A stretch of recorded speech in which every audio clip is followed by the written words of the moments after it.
જ્યારે તમે પાઠસરના હાથે સ્ટેટ ભણશો ત્યારે તો તમારી માટે સાવ ઈઝી થઈ જવાનું. r ની કિંમત -1 થી 1 વચ્ચે આવી જોઈએ. -1 પણ આવી શકે, +1 પણ આવી શકે, પણ -1 થી નાની નહીં અને +1 થી મોટી નહીં. જો કદાચ આવી જાય તો તમારો આન્સર ખોટો. આ પણ શોર્ટ ક્વેશ્ચન સેક્શન સી, એ અને બી માં પૂછાઈ શકે છે. સર, ધન સહસંબંધ પણ નથી અને ઋણ સહસંબંધ પણ નથી, તો આકૃતિ કેવી હોય? સંપૂર્ણ ધન, આંશિક ધન, સંપૂર્ણ ઋણ, આંશિક ઋણ અને સહસંબંધનો અભાવ, જે એમસીક્યુ અને વન લાઈનના પ્રશ્નોમાં આવે છે. હવે આ વિકર્ણ આકૃતિની રીતની મુખ્ય મર્યાદા, એક સૌથી મોટી મર્યાદા છે જે બોર્ડની પરીક્ષામાં વારંવાર આવે છે. તે મર્યાદા શું છે? ઘણા બધા વિદ્યાર્થીઓ કાર્લ પિયર્સનની મેથડમાં વિદ્યાર્થીઓને એ જ ખબર નથી હોતી કે કયા દાખલામાં કેવા સૂત્રોનો ઉપયોગ કરવો. ક્લિયર થઈ જશે. કેમ છો મારા વાલા ધોરણ 12 કોમર્સના વિદ્યાર્થીઓ? સ્વાગત છે તમારું પીડબ્લ્યુ ગુજરાતી કોમર્સ ચેનલ પર. અને હું પાઠ સર તમારી માટે એક સરસ મજાનો નવો વન શોટ આંકડા શાસ્ત્રનો લઈને આવી ગયો છું. ચેપ્ટર નંબર 2, એટલે કે સુરેખ સહસંબંધ. જેમ એક શિક્ષક અને વિદ્યાર્થી વચ્ચેનો સંબંધ હોય એ રીતે અહીંયા બે ચલ વચ્ચેનો સંબંધ આજે આપણે સેકન્ડ ચેપ્ટરમાં ભણવાના છીએ. તો ચાલો ફટાફટ વિડીયોની શરૂઆત કરી દઈએ અને જોઈ લઈએ કે આજે આપણે કઈ કઈ વસ્તુ, કઈ કઈ બાબતનું ડિટેલ નોલેજ મેળવવાના છે. સૌથી પહેલા બેઝિક થિયરી એટલે કે બેઝિક જે મીનિંગ છે એ આપણે ક્લિયર કરીશું. ત્યાર પછી દરેક પ્રકારના જે દાખલા બોર્ડની પરીક્ષામાં આવે છે એના સૂત્રો કઈ રીતના પાકા કરવા એ પણ જોઈશું. ત્યાર પછી સેક્શન એફ ના દાખલા, સેક્શન ડી ના દાખલા અને સેક્શન સી ના ટીંચુકડા દાખલા આજે આપણે આ લેક્ચરમાં જોવાના છીએ. મહત્વની વાત તો એ છે કે કયા સૂત્રનો ઉપયોગ ક્યારે કરવો એ જ વિદ્યાર્થીને ખબર નથી હોતી. તો એ જ કોન્સેપ્ટ તમારો, એ જ બેઝિક વસ્તુ જે ધ્યાનમાં રાખવાની બાબત છે એ તમારું આજે આ લેક્ચરમાં, આ વન શોટમાં ક્લિયર થઈ જવાનું છે. બસ એક જ કન્ડિશન છે કે ભાઈ વન શોટને એન્ડ સુધી જોતા રહેજો. જો વચ્ચે ગુલ્લી મારી તો તમારા માર્ક્સમાં પણ ગુલ્લી વાગશે. એટલે મહેરબાની કરીને કહું છું કે વન શોટ છે, એક જ લેક્ચર છે, નાનો વિડીયો છે, બહુ લાંબો કે 4-5 કલાકનો વિડીયો નથી. તો જેટલો પણ સમય છે, સમય પોતાની માટે આપજો તો તમારું સારું પરિણામ આવશે. ચાલો ભાઈ શરૂઆત કરી દઈએ છે. અને એ સિવાય જેમ તો તમને કોઈ ડાઉટ રહી જતો હોય તો કોમેન્ટ કરી દેજો ભાઈ, એમાં તમને રિપ્લાય મળી જશે. ઓકે, સૌથી પહેલા બેઝિક મિનિંગની વાત કરીએ. ઘણા બધા વિદ્યાર્થીઓને ચેપ્ટરનું નામ ખબર હોય છે પણ બેઝિક કોન્સેપ્ટ નથી ખબર હોતો, તો એ હું તમને ક્લિયર કરાવીશ. સૌથી પહેલા તો સહસંબંધ એટલે શું? જે આ સંબંધ છે, આ રિલેશન છે, શેનો સંબંધ છે, શેના સંબંધની વાત અહીંયા ચેપ્ટરમાં કરવામાં આવી છે. તો આ સંબંધની વાત કરીએ પહેલા આપણે એક સમજી લઈએ બેઝિક એક્ઝામ્પલ. ધારો કે એક ક્લાસમાં 12 કોમર્સના ક્લાસમાં બે વિદ્યાર્થીઓ છે અને બંને વિદ્યાર્થીઓ નાનપણથી સાથે ભણે છે અને બહુ જ પાક્કા એકદમ ગાઢ મિત્રો છે, ક્લોઝ ફ્રેન્ડ છે. એકનું નામ આપણે પાડી દઈએ છે ચકો અને બીજાનું નામ પાડી દઈએ છે ભાઈ બકો. ચકો અને બકો બંને એટલા બધા ગાઢ ફ્રેન્ડ છે અને બાળપણથી સાથે ભણી રહ્યા છે. હવે થાય છે કંઈક એવું કે ચકો અને બકો ચાલુ ક્લાસે મસ્તી કરતા હોય છે. જેમ તમે ખબર છે ને અવરચંડા કરો ક્લાસમાં, એમ ચકો અને બકો ચાલુ ક્લાસે મસ્તી કરતા હોય છે. એટલામાં જે તે શિક્ષકની નજર ચકા પર પડે છે અને ચકો પકડાઈ જાય છે. બકા પર નજર નથી પડતી બીકોઝ એ વખતે બકો શાંત હોય છે અને ચકો કંઈક મસ્તી કરવા જાય છે અને શિક્ષક જોઈ જાય છે. તો શિક્ષક ચકા પાસે આવે છે અને ચકાને સજા આપે છે. ભાઈ કેવી સજા આપે છે?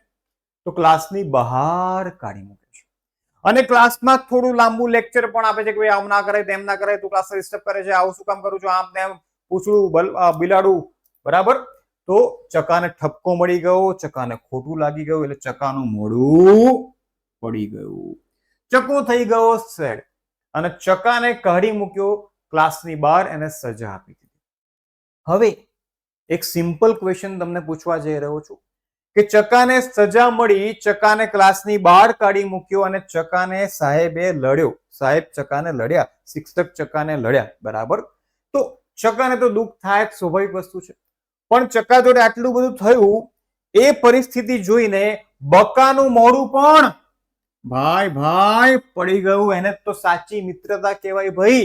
એક ખુશ તો બીજો ખુશ, એક દુખી તો બીજો દુખી। આનો મતલબ કે બંને વચ્ચે સંબંધ છે। કેવો સંબંધ છે? તો જુઓ, એક દુખી થયો એના કારણે બીજો મિત્ર પણ દુખી થયો। બસ આ જ વસ્તુ આજે આપણે આ ચેપ્ટરમાં ભણવાના છીએ। પણ અહીંયા સાના સંબંધની વાત કરવાની છે ભાઈ? તો બે ચલ વચ્ચેના સંબંધની વાત કરવાની છે। બે ચલ એટલે કે બે વેરિયેબલ। એ પણ તમને એક્ઝામ્પલ આપીને સમજાવી દઉં।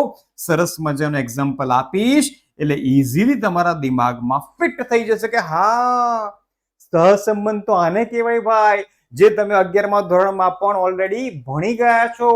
કયું સર? તો જોઈ લો ભાઈ, કિંમત અને માંગ। અચ્છા, તો 11મા ધોરણમાં ત્રીજું ચેપ્ટર આવતું હતું અર્થશાસ્ત્રની અંદર, માંગ એ? હા ભાઈ, એ તો અહીંયા કિંમત અને માંગ દીકરાઓ બે ચલ છે।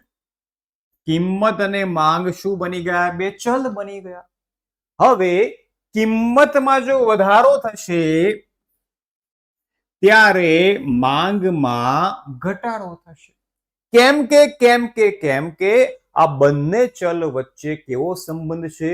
વિરુદ્ધ સંબંધ છે। બંને વિરુદ્ધ દિશામાં ગતિ કરશે। એટલે કે જો કિંમત વધશે તો માંગ ઘટશે। એના કરતા ઉલટું બોલવું હોય તો જો કિંમત ઘટશે તો માંગ વધશે। એનો મતલબ શું થયો? કિંમતમાં ફેરફાર થવાથી એની અસર માંગ પર પણ થઈ અને માંગમાં પણ ફેરફાર થયો, તો કિંમત અને માંગ વચ્ચે સંબંધ છે ભાઈ। તો આ જ છે દીકરાઓ સહસંબંધ। ચલો ચોપડીની ડેફિનેશન આપણે જોઈ લઈએ। તો બે ચલોની કિંમતમાં પ્રત્યક્ષ કે પરોક્ષ કાર્યકારણને લીધે એક સાથે ફેરફાર થતા હોય તો એ બે ચલ વચ્ચે સહસંબંધ છે તેમ કહેવાય। સર આટલું બધું ઈઝી છે? અરે હા દીકરા, આટલું બધું ઈઝી છે। અને જ્યારે તમે પાઠસરના હાથે સ્ટેટ ભણશો ત્યારે તો તમારી માટે સાવ ઈઝી થઈ જવાનું છે ભાઈ। ચલો ખ્યાલ આવી ગયો છે કે જ્યારે બે ચલ વચ્ચે પ્રત્યક્ષ કે પરોક્ષ કારણોસર એક સાથે ફેરફાર થતા હોય, એક સાથે એટલે એક જેવા નહીં, એક સાથે એટલે પહેલામાં જ્યારે ચેન્જ થાય ત્યારે તરત જ બીજામાં ચેન્જ થાય, કલાક પછી, 2 મહિના પછી, એવું નહીં।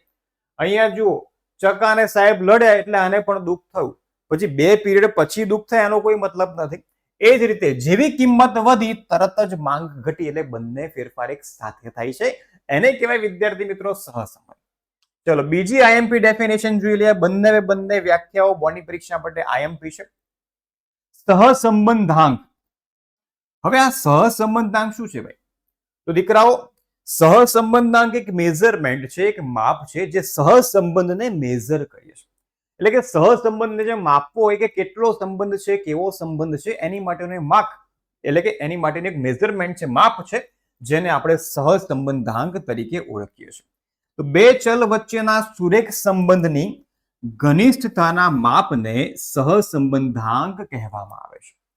તો આ તમને એક મેઝરમેન્ટ આપશે, એક આંકડો આપશે, જેને આપણે સહસંબંધાંક કહીએ છીએ, જેને સંકેતમાં દીકરાઓ સ્મોલ r વડે દર્શાવવામાં આવે છે। આખા ચેપ્ટરમાં જેટલા પણ દાખલા આપણે ગણશું એ દરેક દાખલામાં તમારે r ની એટલે કે સહસંબંધાંકની કિંમત શોધવાની છે। ચલો ક્લિયર છે? તો બંને આઈએમપી કોન્સેપ્ટ, આઈએમપી વ્યાખ્યા આપણે કમ્પ્લીટ કરી લીધી છે। હવે તમને એ પણ ખ્યાલ આવી ગયો હશે કે ભાઈ સહસંબંધ કોને કહેવાય। ચલો વધીએ છીએ આગળ અને બીજી થોડી આઈએમપી થિયરી પણ જોઈ લઈએ સાથે સાથે। સહસંબંધાંક એટલે કે r ના ગુણધર્મો।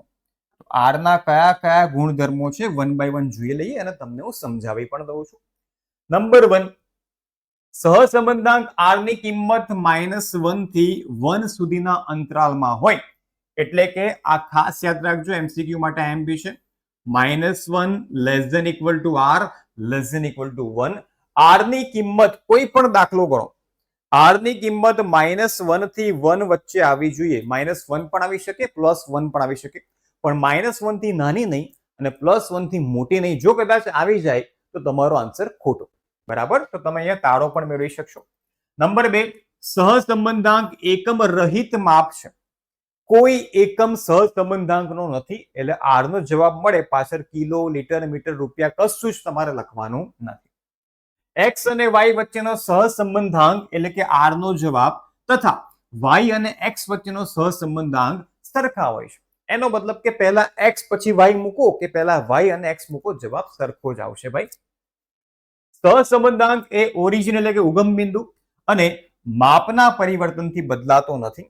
એટલે કે એક્સ અને વાય ની કિંમતો તમે મોટી કરો કે નાની કરો અને ફરીથી સહસંબંધાંક ગણો તો પણ એનો જવાબ સેમ જ આવશે, એ ચેન્જ થશે નહીં. એટલા માટે જ R of R X Y અને આર ઓફ યુવી બંને સરખા જ આવશે. એ આપણે દાખલામાં સાબિત કરીશું. ત્યાર પછી જો બે ચલમાંથી કોઈ પણ એક ચલની કિંમતના ચિહ્નો બદલવામાં આવે તો સહસંબંધાંકનું ચિહ્ન પણ બદલાય છે. એનો મતલબ કે જો એક્સ અને વાય બંને પ્લસ છે અને ફોર એક્ઝામ્પલ સહસંબંધાંકનો આન્સર 0.8 છે. હવે તમે બંનેમાંથી કોઈ એકનું ચિહ્ન બદલો છો, એટલે કે એક્સ નું ચિહ્ન માઇનસ કરી દઈએ પણ વાયમાં કોઈ બદલાવ કરતા નથી. એવા સંજોગોમાં સહસંબંધાંક આર નું પણ નિશાની, આર નું પણ ચિહ્ન બદલાશે. એવું તમને કહેવા માંગે છે કે જ્યારે બે ચલમાંથી એકની સાઇન ચેન્જ થશે ત્યારે સહસંબંધાંક આર ની સાઇન પણ ચેન્જ થશે. એ જ રીતે આગળ જો બે ચલોની કિંમત એટલે કે ચિહ્નો બદલવામાં આવે તો સહસંબંધાંક આર નું ચિહ્ન બદલાતું નથી. એટલે કે જો બંનેમાં એક સાથે ફેરફાર કરવામાં આવે, એક્સ પણ માઇનસ કરી દેવામાં આવે અને વાય ની કિંમતો પણ માઇનસ કરી દેવામાં આવે તો સહસંબંધાંકમાં કોઈ ચેન્જ આવશે નહીં. એની કિંમત જે છે એ જ રહેશે. એટલે ખાસ યાદ રાખજો, આ પણ શોર્ટ ક્વેશ્ચન સેક્શન સી, એ અને બી માં પૂછાઈ શકે છે. શું તમારે ધ્યાન રાખવાનું છે? બંનેમાંથી કોઈ એકની સાઇન બદલાય ત્યારે સહસંબંધાંકની સાઇન પણ બદલાશે, પણ જો બંનેની સાઇન બદલાઈ જશે ત્યારે સહસંબંધાંકની સાઇન બદલાવાની નથી. બસ આટલું તમારે થિયરી માટે ખાસ ફોકસ રાખીને યાદ રાખવાનું છે. ચાલો હવે વધીએ છીએ આગળ. સરસ મજાની વિકર્ણ આકૃતિની રીત. સહસંબંધની કુલ 3 રીત છે. વિકર્ણ આકૃતિની રીત, ત્યાર પછી કાર્લ પિયર્સનની રીત અને સ્પીયરમેનની ક્રમાંક સહસંબંધાંકની રીત. સૌથી પહેલી આપણે જોવા જઈ રહ્યા છે અત્યારે વિકર્ણ આકૃતિની રીત, જે તમને ટ્રેન્ડ વિશે ખ્યાલ આપશે. એટલે કે સંબંધ કેવો છે, પોઝિટિવ છે કે નેગેટિવ છે, એ તમને અહીંયાથી ખ્યાલ આવી જશે. સૌથી પહેલા તમારી સામે બે ડાયાગ્રામ લીધેલા છે, ડાયાગ્રામ ફટાફટ ડ્રો કરી દઈએ. યાદ રાખજો વિદ્યાર્થી મિત્રો, જ્યારે બિંદુઓ ડાબેથી જમણે એક જ રેખા પર, એક જ સુરેખા પર આવેલા હોય, આવો ડાયાગ્રામ તમને પ્રશ્નમાં આપેલો હોય, એ ચાહે એમસીક્યુ હોય કે એક વાક્યનો પ્રશ્ન હોય, ત્યારે બંને ચલ એક્સ અને વાય વચ્ચે સંપૂર્ણ કેવો ભાઈ, સંપૂર્ણ ધન સંબંધ છે તેમ કહેવાય. શું યાદ રાખવાનું છે? ડાબેથી જમણે તરફ એક જ લાઈન પર બધા બિંદુઓ આવેલા હોય ત્યારે સંપૂર્ણ ધન સહસંબંધ છે તેમ કહેવાય. ચલો એ જ રીતે ડાબેથી જમણે જ હશે બિંદુઓ, પણ બિંદુઓ તમને એક સુરેખા પર જોવા મળશે નહીં. તો અહીંયા તમે જોઈ શકો છો ટ્રેન્ડ કેવો છે, પોઝિટિવ છે. ડાબેથી જમણે ઉપર તરફ ગ્રાફ જઈ રહ્યો છે, પણ બધા જ બિંદુઓ એક સુરેખા પર આવેલા નથી. તો અહીંયા બંને વચ્ચે સંબંધ તો ધન જ છે, પણ કેવો ધન સહસંબંધ છે બેટા? તો આંશિક ધન. શું કહીશું આને આપણે? આંશિક ધન સહસંબંધ કહીશું. આ બંને વસ્તુ એમસીક્યુ માટે અને એક વાક્યના પ્રશ્ન માટે ખૂબ જ મહત્વનું છે. તમને એમસીક્યુમાં ડાયાગ્રામ આપેલો હોઈ શકે અને પૂછવામાં આવશે કે આ શેનો ડાયાગ્રામ છે, કેવો સંબંધ છે, તો સંપૂર્ણ ધન, અને આ કેવો સંબંધ છે, આંશિક ધન. ચલો ડન છે. વધીએ છીએ આગળ. ધન તો જોઈ લીધો. હવે ઋણ પણ હોઈ શકે, નેગેટિવ પણ હોઈ શકે. તો નેગેટિવનો ડાયાગ્રામ કેવો થશે? તો અહીંયા પણ બધા બિંદુઓ ડાબેથી જમણે નીચે તરફ જો એક જ સુરેખા પર આવેલા હોય ત્યારે બંને ચલ વચ્ચે સંપૂર્ણ કેવો ભાઈ? સંપૂર્ણ ઋણ સહસંબંધ છે તેમ કહેવાય. અહીંયા જોઈ શકો છો ટ્રેન્ડ નેગેટિવ છે અને બધા જ બિંદુઓ એક જ લાઈનમાં એક જ સુરેખા પર આવેલા છે, માટે અહીંયા બે ચલ વચ્ચે સંબંધ કેવો છે? સંપૂર્ણ ઋણ સહસંબંધ છે. એવી જ રીતે ટ્રેન્ડ નેગેટિવ જ છે પણ બધા જ બિંદુઓ એક સુરેખા પર આવેલા નથી, તો બંને વચ્ચે નેગેટિવ રિલેશનશિપ જ છે, પણ કેવો રિલેશન કહેવાશે? આ આંશિક ઋણ. શું કહીશું દીકરાઓ? આંશિક ઋણ સહસંબંધ છે બે ચલ વચ્ચે તેમ કહેવાય. તો આ છે વિકર્ણ આકૃતિની રીતમાં ધન સહસંબંધ કોને કહેવાય અને ઋણ સહસંબંધ કોને કહેવાય.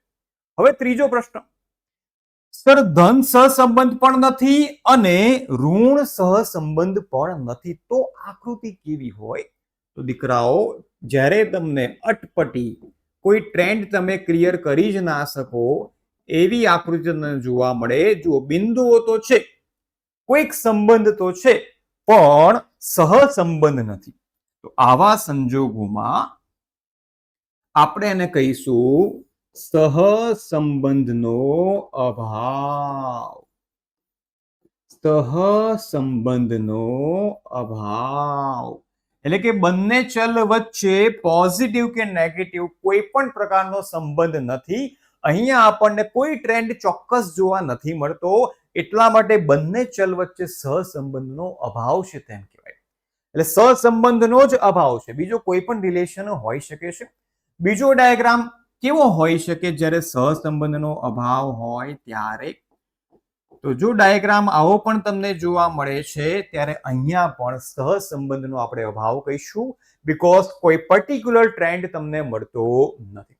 તો વિદ્યાર્થી મિત્રો, વિકર્ણ આકૃતિમાં તમારે આ 5 વસ્તુ યાદ રાખવાની છે: સંપૂર્ણ ધન, આંશિક ધન, સંપૂર્ણ ઋણ, આંશિક ઋણ અને સહસંબંધનો અભાવ, જે એમસીક્યુ અને વન લાઈનના પ્રશ્નોમાં આવી શકે છે. ચાલો ભાઈ વધીએ છીએ આગળ.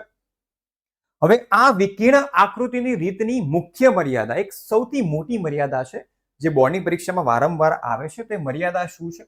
તો વિકર્ણ આકૃતિની રીતથી આપણને સહસંબંધના સ્વરૂપ વિશે માહિતી મળે છે.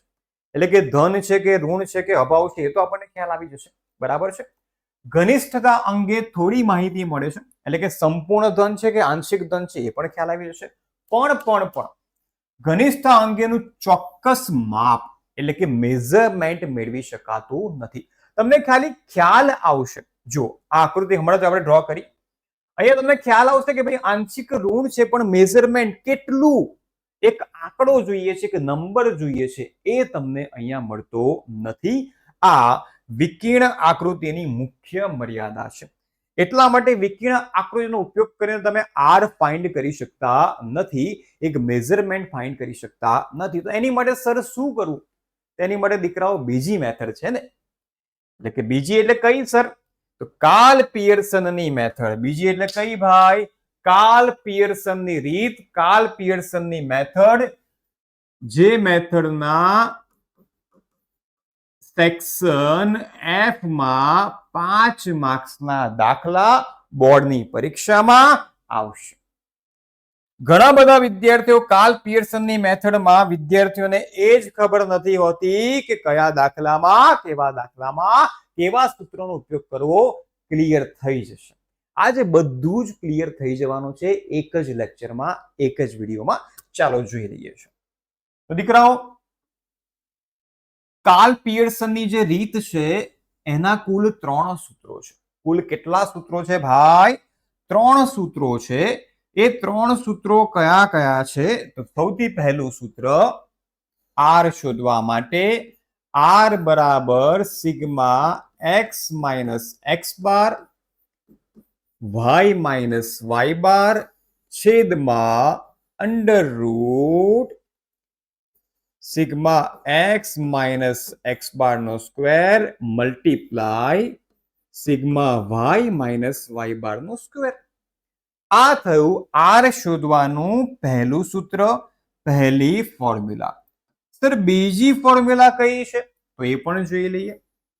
R is equal to n sigma xy minus sigma x sigma y upon under root n sigma x square minus sigma x whole square multiply n sigma y square minus sigma y whole square.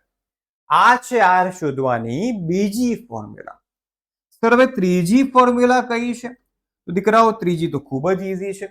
જ્યાં જ્યાં x છે ત્યાં તમારે u કરી દેવાનું અને જ્યાં y છે ત્યાં તમારે v કરી દેવાનું. તો r is equal to n sigma uv minus sigma u sigma v upon under root n sigma u square minus sigma u whole square multiply n sigma v square minus sigma v whole square. ચલો done છે ભાઈ. તો આ ત્રણ ફોર્મ્યુલાથી તમે r ની કિંમત શોધી શકો છો. હવે અહીંયા xy છે, અહીંયા પણ xy છે, એટલે કે બંને ચલ છે. બે ચલ તમને પ્રશ્નમાં આપેલા હોય ઓલવેઝ, x અને y, પણ અહીંયા તો xy નથી સર. તો u અને v શું છે? નવું છે. તો દીકરાઓ u અને v xy નું જ સ્વરૂપ છે. તો u અને v શોધવા માટે તમારે સિમ્પલ યાદ રાખવાનું છે, જે દાખલામાં ક્લિયર થઈ જશે. u is equal to x minus a upon cx and v is equal to y minus b upon cy. તો આ રીતે તમને u અને v પણ મળી જવાનું છે. હવે સૌથી મોટો પ્રશ્ન, આમ ધ્રુજારી ઉત્પન્ન કરી દે એવો સૌથી મોટો પ્રશ્ન કે સર કયા દાખલામાં, કેવા દાખલામાં કઈ ફોર્મ્યુલાનો ઉપયોગ કરવો? એકદમ સિમ્પલ, સચોટ અને સાચી વાત કહેવા માટે જઈ રહ્યો છું. વિદ્યાર્થી મિત્રો, ત્રણે ત્રણ ફોર્મ્યુલા છે. કોઈ પણ દાખલામાં ત્રણમાંથી કોઈ પણ ફોર્મ્યુલાથી તમે આન્સર લાવી શકો છો. એક જ દાખલો તમે આ ત્રણે ત્રણ ફોર્મ્યુલાથી ગણશો ને, ફાઇનલ આન્સર સેમ જ આવશે. પણ તમારી સરળતા માટે દાખલો ગણતી વખતે ભૂલ ન થાય એની માટે એક સરસ મજાની ટ્રીક આપવા જઈ રહ્યો છું. શાંતિથી સાંભળી લેજો. જો ચલ x અને y ની કિંમતો, કોની કિંમતો ભાઈ? જો ચલ x અને y ની કિંમતો 100 થી નાની આપેલી હોય, શું યાદ રાખવાનું છે ભાઈ? જો ચલ x અને y એટલે કે પ્રશ્નમાં જે આંકડા આપેલા હોય ને, એ આંકડા x અને y ના 100 કરતા નાના હોય તો ફરજિયાત સેકન્ડ ફોર્મ્યુલા એટલે કે xy વાળી ફોર્મ્યુલાનો જ ઉપયોગ કરો અને આન્સર લાવો. સેકન્ડ, જો x અને y ની કિંમતો 100 કરતા મોટી હોય, શું સર આવા કોઈ નિયમો છે? ના બેટા, એવો કોઈ નિયમ નથી, પણ તમારી સરળતા માટે, ભૂલ ન પડે એટલા માટે આ ટ્રીક છે. નિયમ નથી ભાઈ, રૂલ નથી કે આવું હોય તો આવું જ કરવું. ના ભાઈ ના, તમારી સરળતા માટે જો 100 કરતા x અને y ની સંખ્યાઓ નાની હોય ત્યારે સેકન્ડ ફોર્મ્યુલાનો ઉપયોગ કરો, અને જો x અને y ની કિંમતો 100 કરતા મોટી હોય અથવા પોઈન્ટમાં હોય, અથવા કેવી હોય? કિંમતો પોઈન્ટમાં હોય, ત્યારે દીકરાઓ સેકન્ડ ફોર્મ્યુલાનો જ ઉપયોગ કરો. શું સર 100 કરતા મોટી હોય અને હું આ ફોર્મ્યુલા યુઝ કરું તો ચાલે? હા ચાલે, કોઈ પણ ફોર્મ્યુલા યુઝ કરો ચાલે. પણ પહેલા જ કીધું, તમારી સરળતા ખાતર એક સત્ય હકીકત છે, એવો કોઈ નિયમ નથી કે આવું હોય તો આવું જ કરવું. પણ ઈઝી થાય, કેલ્ક્યુલેશનમાં ભૂલ ન પડે એટલા માટે ટ્રીક યાદ રાખો કે x અને y ની કિંમતો 100 થી નાની હોય ત્યારે સેકન્ડ ફોર્મ્યુલાનો યુઝ કરો. 100 કરતા મોટી એટલે ખૂબ મોટી હોય અને પોઈન્ટમાં હોય ત્યારે થર્ડ ફોર્મ્યુલાનો ઉપયોગ કરો. સર થર્ડ ફોર્મ્યુલામાં મને બહુ ભૂલ પડે છે, ખબર નથી પડતી કે એ કેટલા લેવા, બી કેટલા લેવા. સમજાવી દઉં છું, હમણાં જ સમજાવી દઈશ. આગળના જ 3 દાખલામાં 5 માર્ક્સ તમારા એક દાખલાના ક્લિયર થઈ જવાના છે. તો સર હવે પહેલી ફોર્મ્યુલાનું શું, એનો ઉપયોગ ક્યારે કરવો? તો દીકરાઓ એનો ઉપયોગ તમે નહીં કરો તો પણ ચાલશે. માત્ર ને માત્ર 2 ફોર્મ્યુલાથી તમે કોઈ પણ દાખલાનો જવાબ લાવી શકશો. સર મધ્યક પોઈન્ટમાં ન હોય તો? અરે ગમે તે હોય, મધ્યક પોઈન્ટમાં હોય કે પોઈન્ટમાં ન હોય, આ બંને ફોર્મ્યુલાનો ઉપયોગ કરીને તમે કોઈ પણ દાખલાનો જવાબ લાવી શકો છો. તમને પૂરેપૂરા માર્ક્સ પરીક્ષામાં બોર્ડમાં મળી જવાના છે. વિદ્યાર્થી મિત્રો, મેં તમને કીધું એમ કાર્લ પિયર્સનની મોટી 5 માર્ક્સના દાખલાની સેક્શન એફ માટે કુલ 3 ફોર્મ્યુલા છે, પણ ઈઝી વેમાં આપણે જઈએ છીએ કેમ કે આપણે અઘરા કોન્સેપ્ટને ઈઝી બનાવવાનું કામ જ પાર્થ સરનું છે. તો ઈઝી કરવા માટે બસ આટલું યાદ રાખો, પહેલી ફોર્મ્યુલા અવોઇડ કરો, કોઈ જરૂર નથી. 100 કરતા કિંમતો નાની હોય ત્યારે સેકન્ડ ફોર્મ્યુલા, 100 કરતા કિંમતો મોટી હોય અથવા પોઈન્ટમાં હોય એટલા માટે સરળતા ખાતર ત્રીજી ફોર્મ્યુલાનો ઉપયોગ કરીશું. અને ત્રીજી તો બહુ સરળ છે ભાઈ, હા પણ શીખવાડીશ એટલે સટ પટ આવડી જશે. ચાલો, તો 5 માર્ક્સના દાખલાની સુંદર શરૂઆત કરી દઈએ છે કેમ કે આ ચેપ્ટરમાંથી 5 માર્ક્સના કુલ 2 દાખલા બોર્ડની પરીક્ષામાં આવવાના છે. ચલો ફટાફટ હું કેલ્ક્યુલેટર લઈ લઉં છું.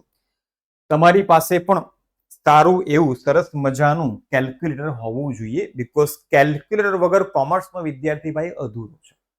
ચાલો જોઈ લઈએ છે. તો જો શું શોધવાનું છે? સહસંબંધાંક શોધો એટલે કે આર ની ગણતરી, આર નું કેલ્ક્યુલેશન અહીંયા કરવાનું છે. સર આ દાખલા મને ક્યાં જોવા મળશે? તો દીકરા આ દાખલા તને સેક્શન એફ માં જ જોવા મળશે અને સેક્શન એફ માં 5 માર્ક્સમાં તને કાર્લ પિયર્સનના જ દાખલા જોવા મળશે. બરાબર. આગળ આપણે સ્પીયરમેનની રીત પણ કરવાના છે, એ પણ ક્યારે કરવી એ પણ આપણે ત્યાં આગળ ક્લિયર કરી લઈશું. હમણાં આપણે કાર્લ પિયર્સનના મોટા 5 માર્ક્સના જે સૂત્રો છે એના દાખલા ક્લિયર કરીએ છીએ. હવે જો આ છે ચલ એક્સ અને આ છે ચલ વાય. બે ચલ તમને આપેલા છે, વેફરનો ભાવ એટલે એક્સ અને માંગ એટલે વાય. હવે જુઓ જેટલી પણ કિંમતો છે બધી જોવાની, તો બધી કિંમતોમાંથી એક પણ કિંમત 100 કરતા મોટી નથી. તો અહીંયા બીજી ફોર્મ્યુલા એટલે કે બીજા સૂત્રનો ઉપયોગ આપણે કરીશું અને સહેલાઈથી ચપટી વગાડતાની સાથે આપણે જવાબ લાવીશું. ચલો તૈયાર છો? 5 માર્ક્સનો દાખલો ગણવા માટે 100 કરતા નાની કિંમતો છે તો અહીંયા સેકન્ડ ફોર્મ્યુલાનો ઉપયોગ કરીશું અને જવાબ લાવીશું. ચલો કરીએ છીએ શરૂઆત. તો આ રીતના ખાના તૈયાર કરીશું. સૌથી પહેલું ખાનું એક્સ, ત્યાર પછી વાય. એક્સ વાય એટલે એક્સ અને વાય નો ગુણાકાર, એક્સ સ્ક્વેર અને વાય સ્ક્વેર. જો માત્ર 3 જ ખાના એક્સ્ટ્રા તમારે તૈયાર કરવાના છે. આ બંને તો તમને પ્રશ્નમાં આપેલા જ હતા. ચલો ડન છે બોસ. ઓકે, સૌથી પહેલું ખાનું છે એક્સ વાય. ચલો કલર બદલી લઈએ છે. એક્સ વાય નો મતલબ એક્સ અને વાય ની જે કંઈ પણ કિંમતો છે એનો ગુણાકાર વારાફરતી આડો કરતા જઈશું. સૌથી પહેલા છે 24 ગુણ્યા 27, તો 24 ગુણ્યા 27 કરી દઈએ 648 648. ત્યાર પછી 26 ગુણ્યા 24 બરાબર 624. ત્યારબાદ 32 ગુણ્યા 22 704. ત્યાર પછી 33 ગુણ્યા 20 660. 35 ગુણ્યા 15 525. 30 ગુણ્યા 24 એટલે કે 720. હવે આનો સરવાળો કરી દઈએ. સરવાળો કરવા માટે તમે જીટી નું બટન તમને કેલ્સીમાં આપેલું હશે, એનો ઉપયોગ તમે કરી શકો છો. જીટી દબાવતાની સાથે તમને જેટલી પણ વાર તમે ઇઝ ઇક્વલ ટુ દબાવ્યું હશે એનો સરવાળો તમને આપી દેશે. પણ ખાસ ધ્યાન રાખજો, આ બધા જવાબ તમે ઇઝ ઇક્વલ ટુ દબાવીને શોધ્યા હશે તો તમને જીટી નો ઉપયોગ તમે કરી શકશો. પણ ઇન બિટવીન ક્યાંય તમારે એસી નું બટન એટલે કે ઓલ ક્લિયર નું બટન દબાવવાનું નથી, બાકી જીટી તમને કામ નહીં લાગે. ચલો હવે છે એક્સ સ્ક્વેર એટલે કે એક્સ ની બધી જ કિંમતોનો આપણે કરી દેવાનો છે વર્ગ. ચલો એની માટે આપણે બ્લુ કલર લઈ લઈએ છીએ. એક્સ ની કિંમતો 1 બાય 1 વર્ગ કરીએ. ભલે તમને મોઢે આવડતો હોય પણ જો તમારે જીટી નો ઉપયોગ કરવો હોય તો તમારે કેલ્સીમાં શોધવું પડશે. 24 નો વર્ગ 576, ત્યાર પછી 26 નો વર્ગ 676, ત્યારબાદ 32 નો વર્ગ 1024. બીજું કે ઘણા વિદ્યાર્થીઓ વર્ગ કરવા માટે 32 ગુણ્યા 32 એવું કરતા હોય છે, પણ એવું ન કરશો. વર્ગ કરવા માટે 32 ગુણ્યા અને બરાબરનું બટન દબાવવાનું તમને વર્ગ મળી જશે. એક્ઝામ્પલ આપી દઉં છું. 33 નો મારે વર્ગ કરવો છે તો 33 ગુણ્યા અને ઇઝ ઇક્વલ ટુ ડાયરેક્ટ એટલે તમને વર્ગ મળી જશે 1089. આવી ઘણી બધી શોર્ટકટ ટ્રીક છે જે તમને ચાલુ લેક્ચરમાં ચાલુ પ્રકરણમાં હું તમને આપતો જઈશ. ત્યાર પછી 35 નો વર્ગ 1225. ઓકે, ત્યાર પછી 30 નો વર્ગ. ભલે 30 નો વર્ગ મોડે તમે કરી શકો છો, પણ જો તમારે જીટી જોઈતું હોય, ગ્રાન્ડ ટોટલ જોઈતું હોય તો તમારે કેલ્ક્યુલેટરમાં કરવું પડશે. ઓકે, હવે GT 5490.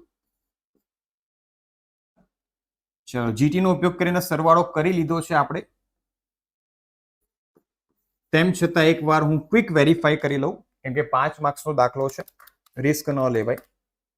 1024 plus 1089 plus 1225 plus 900 5490 perfect answer. ચલો વધીએ છે આગળ. પિંક કલર લઈ લઈએ. હવે વાયની દરેકે દરેક કિંમતોનો વર્ગ કરી દઈએ. સૌથી પહેલા 27 નો વર્ગ 729, ત્યારબાદ 24 નો વર્ગ. ભલે ખબર છે આપણને 576 જ થવાનો છે, પણ જીટી નો ઉપયોગ કરવો હોય તો કેલ્ક્યુલેટરમાં કરવો પડશે. 22 નો વર્ગ 484, ત્યારબાદ 20 નો વર્ગ. એ પણ આપણને મોઢે આવડે છે, તેમ છતાં કેલ્ક્યુલેશન જીટીમાં કરશું. ત્યાર પછી 15 નો વર્ગ, ત્યારબાદ છેલ્લે અગેન 24 નો વર્ગ. હવે બધી જ કિંમતો તમે જો શોધેલી હશે ઇઝ ઇક્વલ ટુ દબાવીને તો જ તમને જીટી સાચું મળશે ભાઈ, યાદ રાખજો. ચલો જીટી નું બટન દબાવી દઉં તો 2990 2990. ચલો કિંમત 3 મળી ગઈ છે અને અહીંયા 5 કિંમતોનો ઉપયોગ આપણે કરવાનો છે. આ પહેલું ખાનું જે છે એને કહેવાય સિગ્મા એક્સ, આ કહેવાય સિગ્મા વાય, જે સરવાળો છે એની વાત કરી રહ્યો છું. આ છે sigma X Y, sigma X square અને સિગ્મા વાય સ્ક્વેર. બસ સૂત્ર તમને મોડે હોવું જોઈએ. સૂત્ર આવડશે તો દાખલો તમારી માટે સાવ ઈઝી થઈ જશે. સૂત્રમાં ભૂલથી પણ ભૂલ ન કરતા. ઓકે, સૌથી પહેલા formula R is equal to N sigma X Y minus sigma X sigma Y. ઘણા બધા વિદ્યાર્થીઓ આગળ એન લખવાનું જ ભૂલી જતા હોય છે. પ્લીઝ તમે આ ભૂલ હવે ન કરશો. જો એન લખવાનું ભૂલી જશો તો જવાબ ખોટો આવશે અને મહેનત કરેલી માથે પડશે. તમે આખી મહેનત કરો છો પણ માઇનર એરર હોવાના કારણે ભૂલો થતી હોય છે, તો એ ભૂલો જેમ બને એમ અવોઇડ કરજો. યસ, તો N sigma X square minus sigma X whole square ગુણ્યા multiply N sigma Y square minus sigma Y whole square. Sir શું અહીંયા અલગ અલગ રૂટ કરી શકાય? હા, કરી શકાય. એક રૂટ પણ તમે કરી શકો છો, અલગ અલગ પણ કરી શકો છો. આપણે તો ફાઇનલ આન્સર જ લાવવો છે. ચાલો સેકન્ડ સ્ટેપ.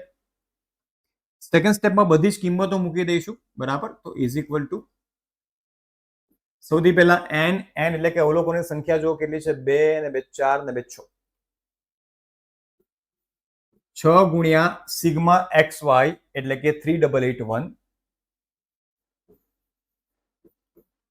માઇનસ અહીંયા સિગ્મા એક્સ અને સિગ્મા વાય નો ગુણાકાર છે એટલે 180 ગુણ્યા 132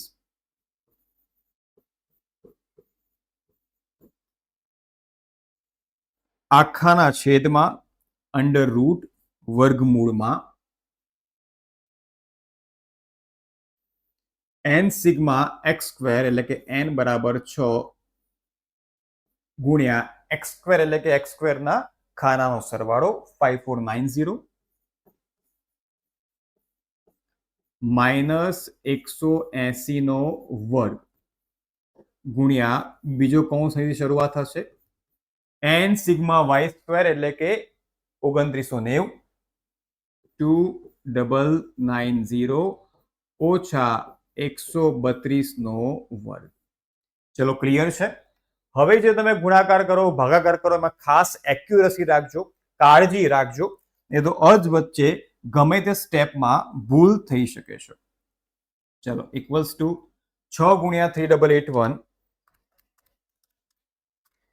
23286 ઓછા 180 ગુણ્યા 132 23760.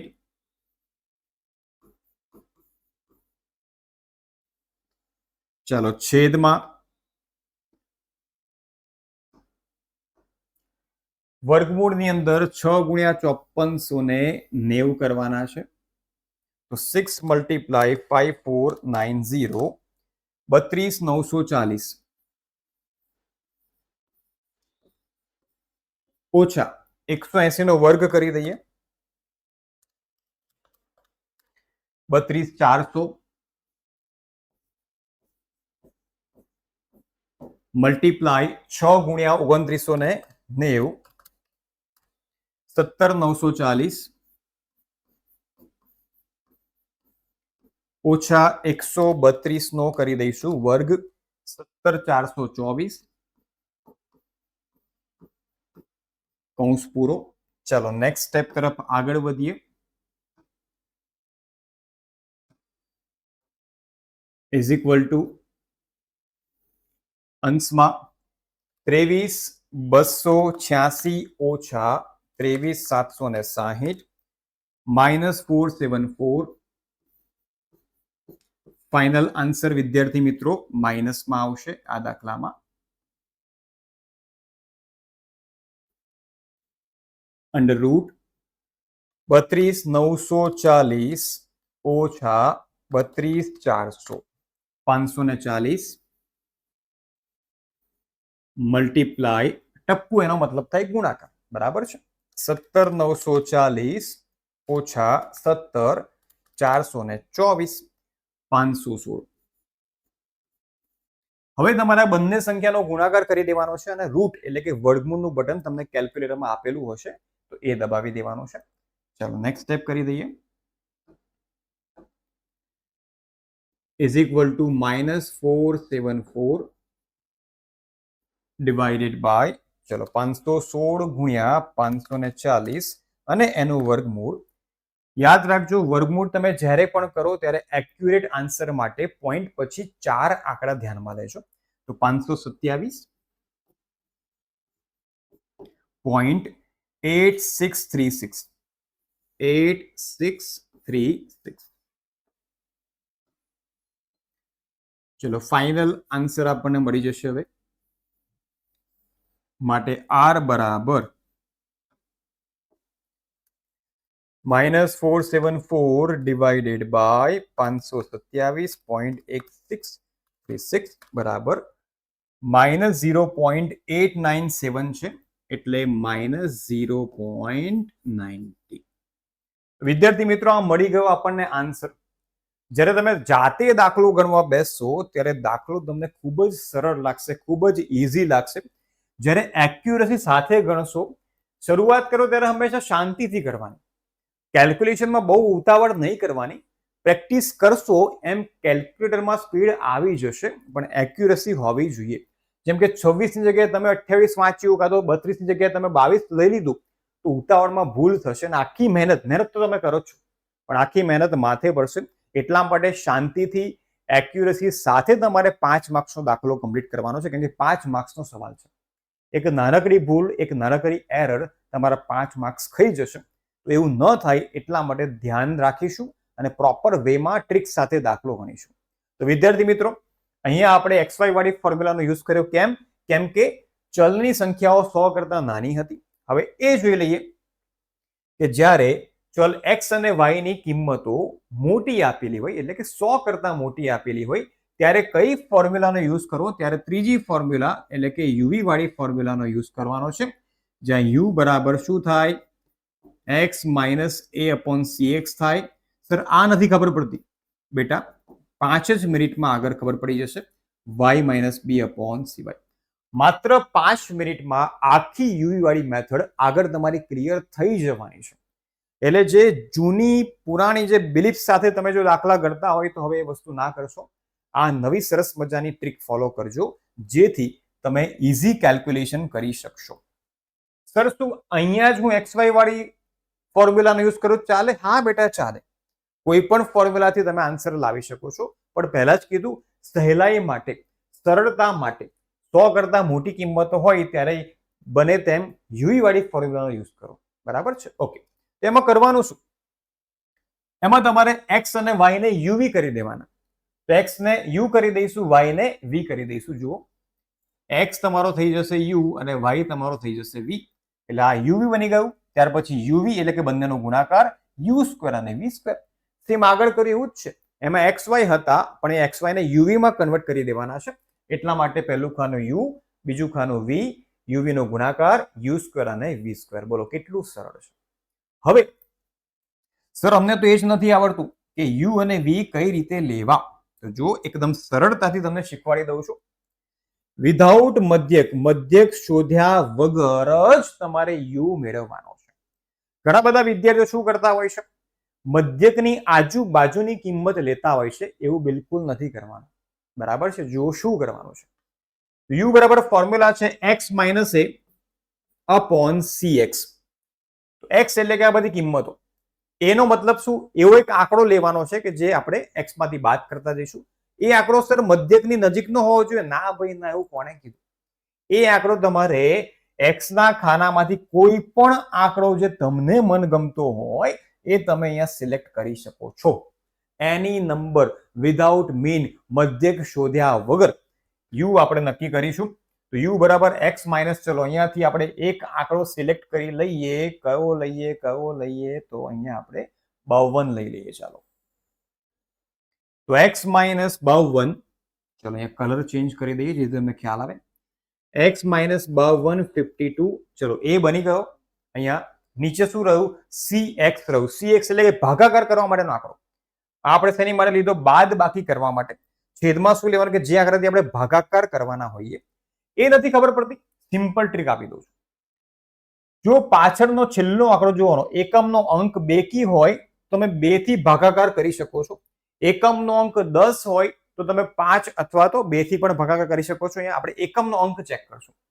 તો જુઓ 8 5 5 2 8. એનો મતલબ એકી બેકી મિક્સ સંખ્યા હોય ત્યારે ભાગાકાર કરવો શક્ય હોતો નથી. એવા સંજોગોમાં કંઈ પણ કર્યા વગર નીચે 1 મૂકી દેવાના. 1 એટલે કે cx ની કિંમત કેટલી થઈ ગઈ? 1. ભાગાકાર નહીં કરો તો પણ કઈ ફરક પડવાનો નથી. એટલે એક જ સ્ટેપ કરવાનું છે. જેટલી પણ x ની કિંમતો આપેલી બધામાંથી વારાફરતી 52 52 52 માઇનસ કરતા જવાના છે. એટલે તમને જવાબ મળી જશે. ચલો v ની વાત કરીએ. તો v બરાબર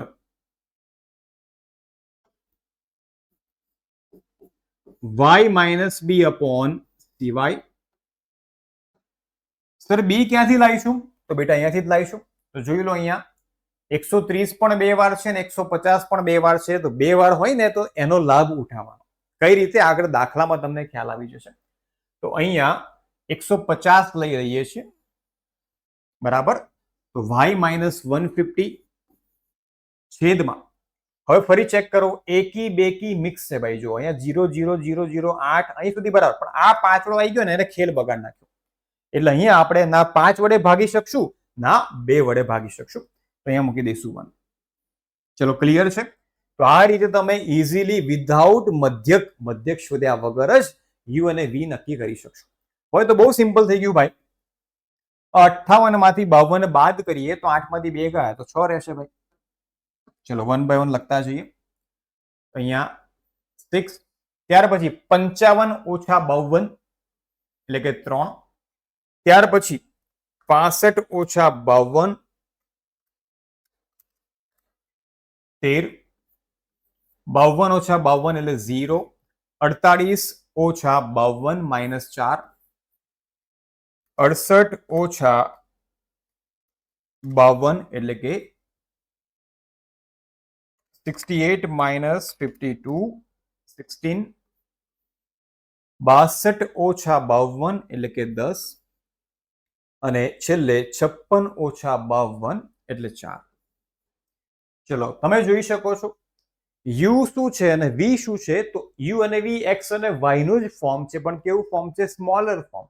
તો જે મોટી કિંમતો હતી એને આપણે નાની કિંમત કરી નાખી છે, અને કોઈ પણ કિંમતને નાની કરવા માટે બાદબાકી કરવી પડે અને ભાગાકાર કરવો પડે, ત્યારે કિંમત નાની થાય. તો એ જ વસ્તુ આપણે અહીંયા ફોલો કરી છે. ચલો ડન છે, ક્લિયર છે. તો આ રીતે તમે યુ શોધી શકશો. હવે વી શોધી લઈએ. વી માટે દરેક કિંમતમાંથી 150 તમારે બાદ કરી દેવાના છે. ભાગાકાર 1 થી છે એટલે ભાગાકાર નહીં કરો તો પણ ચાલશે. 130 માઇનસ 150 માઇનસ 20. 150 150 બંને 0 થઈ જશે. જુઓ, રિપીટેડ નંબર લેવાનો ફાયદો જ આ છે, એટલા ઝીરોસ તમને વધારે મળશે તો કેલ્ક્યુલેશન તમારું ઈઝી થઈ જશે. ત્યારબાદ 130 minus 150 minus 20, 140 minus 150 minus 10, 58 minus 50 એટલે 8, 55 માઇનસ 50 એટલે 5, અને અહીંયા અગેન માઇનસ 10. ચલો ક્લિયર છે. યુ અને વી આપણને મળી ગયા છે. બંનેનો સરસ મજાનો સરવાળો કરી દઈએ અને સરવાળો નીચે મૂકી દઈએ.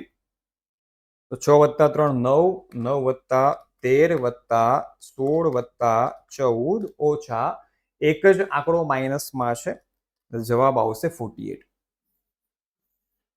એ જ રીતે બાજુના ખાનામાં 20 + 20 + 10 + 10 એટલે 20 × 40, 40 ને 20 માઇનસ 60 પ્લસ 8 ને 5 13 એટલે માઇનસ 47.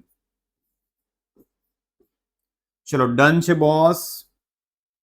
અહીંયા મળી ગયા છે આપણને 48 અને અહીંયા મળી ગયા છે આપણને માઇનસ 47.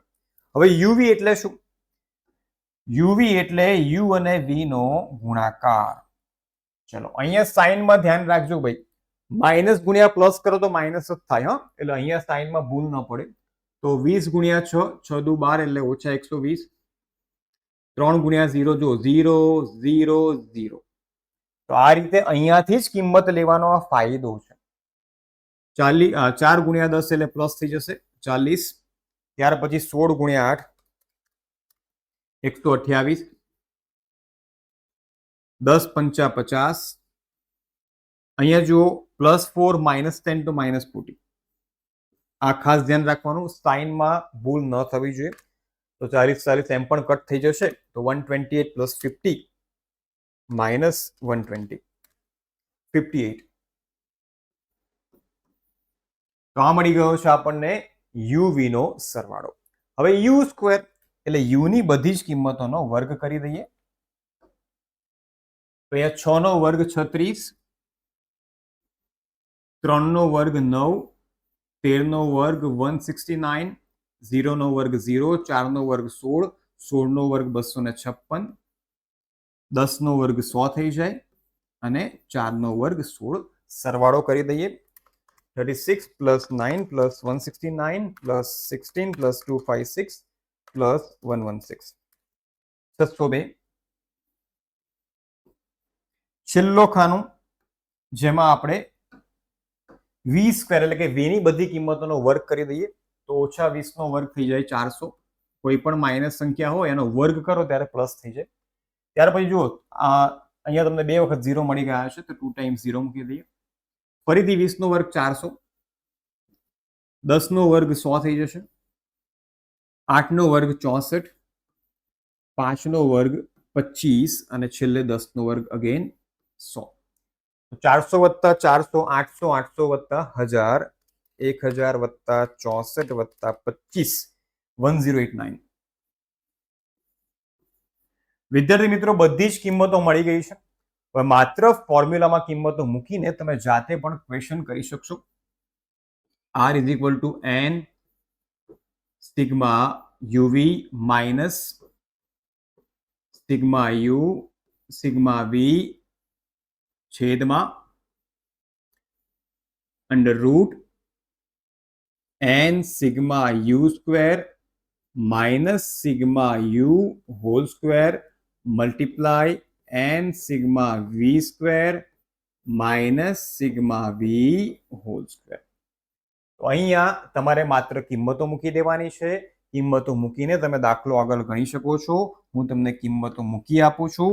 આન્સર જે કંઈ પણ આવે તમારે કોમેન્ટ કરીને મને જણાવવાનો છે. તો ઇઝ ઇક્વલ ટુ સૌથી પહેલા n એટલે કે અવલોકનોની સંખ્યા 2 + 2 4 ને 2 6 ને 2 8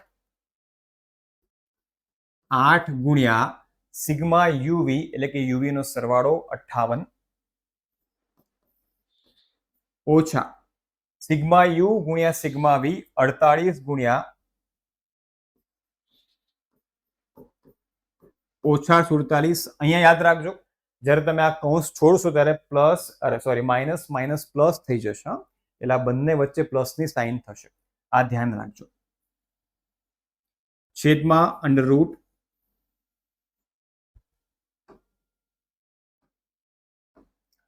8 ગુણ્યા યુ સ્ક્વેર એટલે કે 602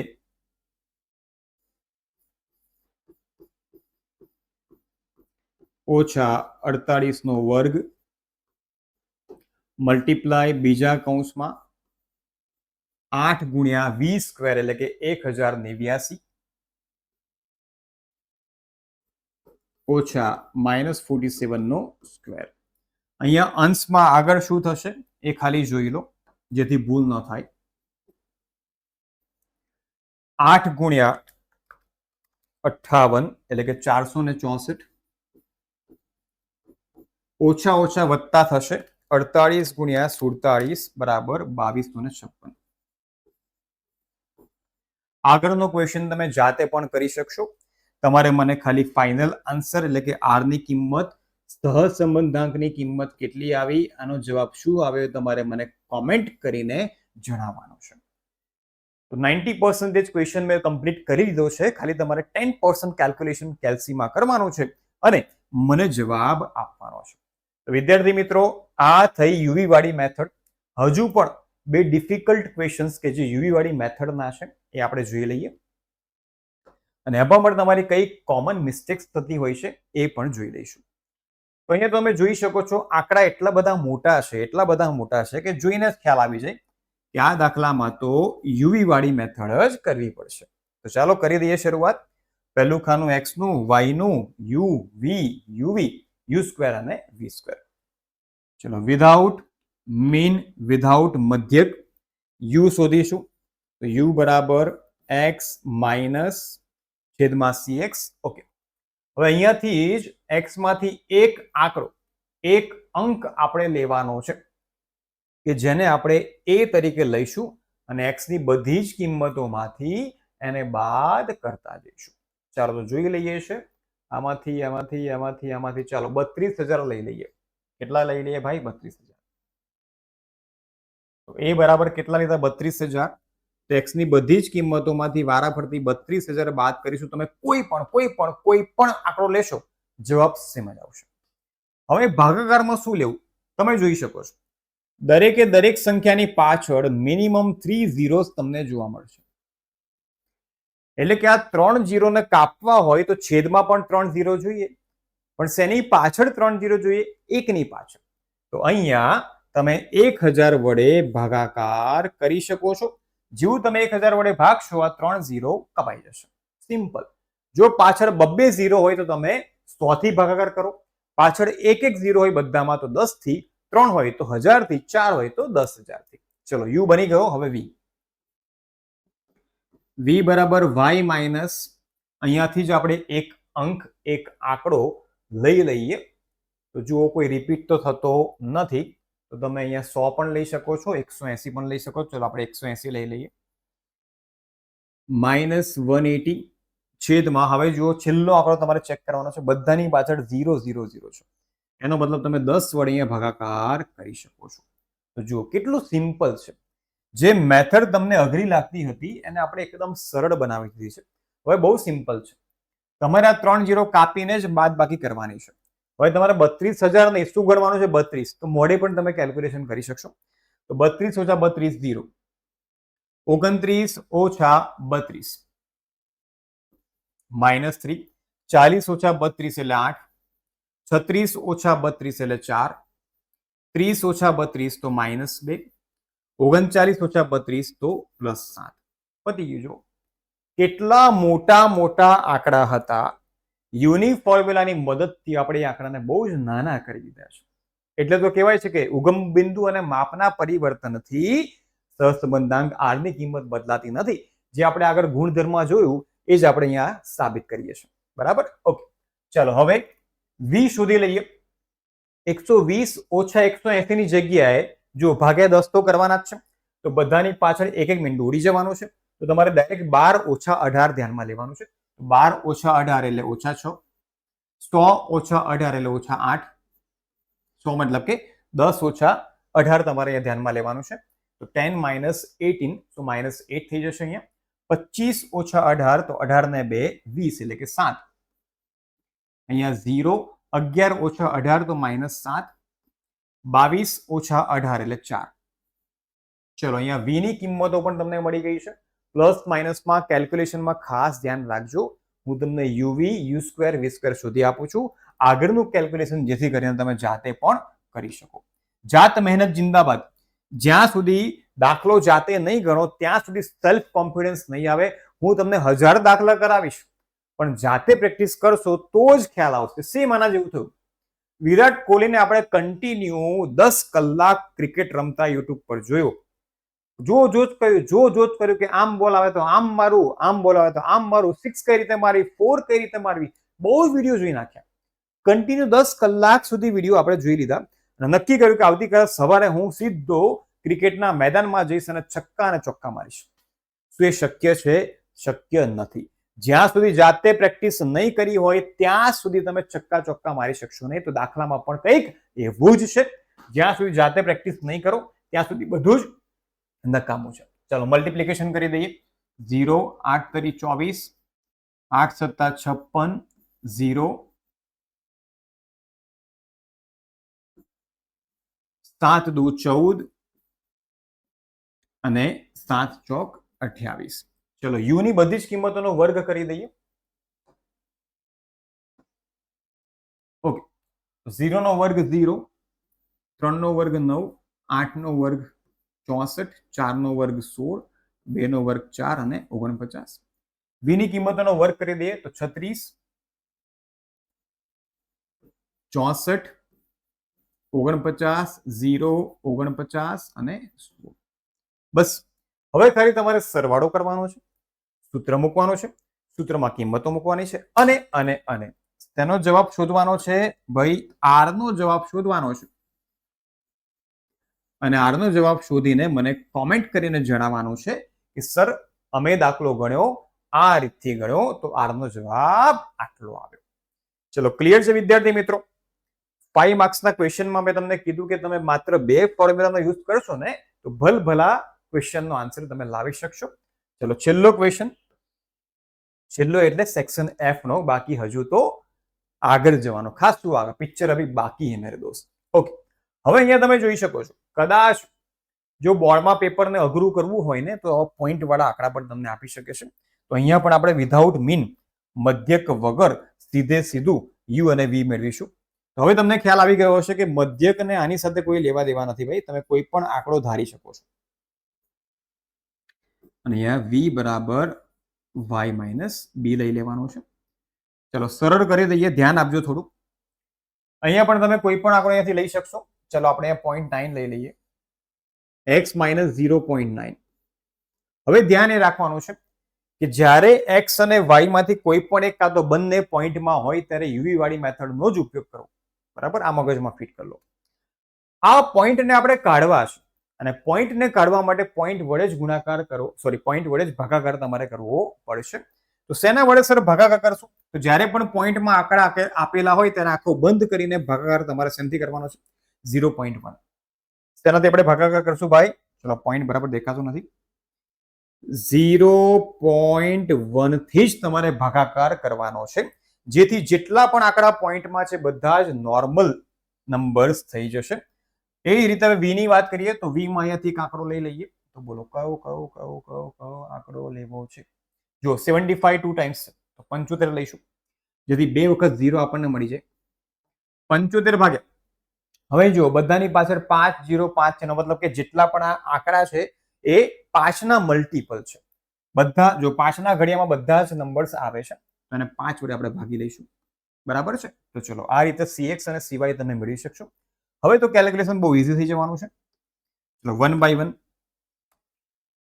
1.5 minus 0.9 divided by 0.1 એવું પણ તમે કરી શકો છો. પહેલામાં તમને એવું કરીને બતાવી દઉં છું. તો 1.5 minus 0.9 by 0.1 is equal to 6. આવું જો ન કરવું હોય તો ડાયરેક્ટ તમે કરી શકો છો 21 ઓછા 9. પોઈન્ટ સીધા કાઢી નાખો. ડાયરેક્ટ 21 minus 9 તમે કરી શકશો તો 12. 9 minus 9 0. 18 ઓછા 9 તો 9.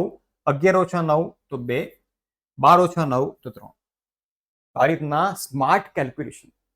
તમે બધા જ કેવા છો સ્માર્ટ સ્ટુડન્ટ છો ને, સ્માર્ટ ફોનમાં અત્યારે લેક્ચર જોઈ રહ્યા છો ને, તો આપણે સ્માર્ટ કેલ્ક્યુલેશન કરતા પણ શીખવાનું છે. તો જ્યાં જ્યાં જરૂર પડે ત્યાં ત્યાં સ્માર્ટ કેલ્ક્યુલેશન કરીશું અને આપણો સમય બચાવીશું. ઓકે, ચલો નેક્સ્ટ. વી માટે 60 ઓછા 75.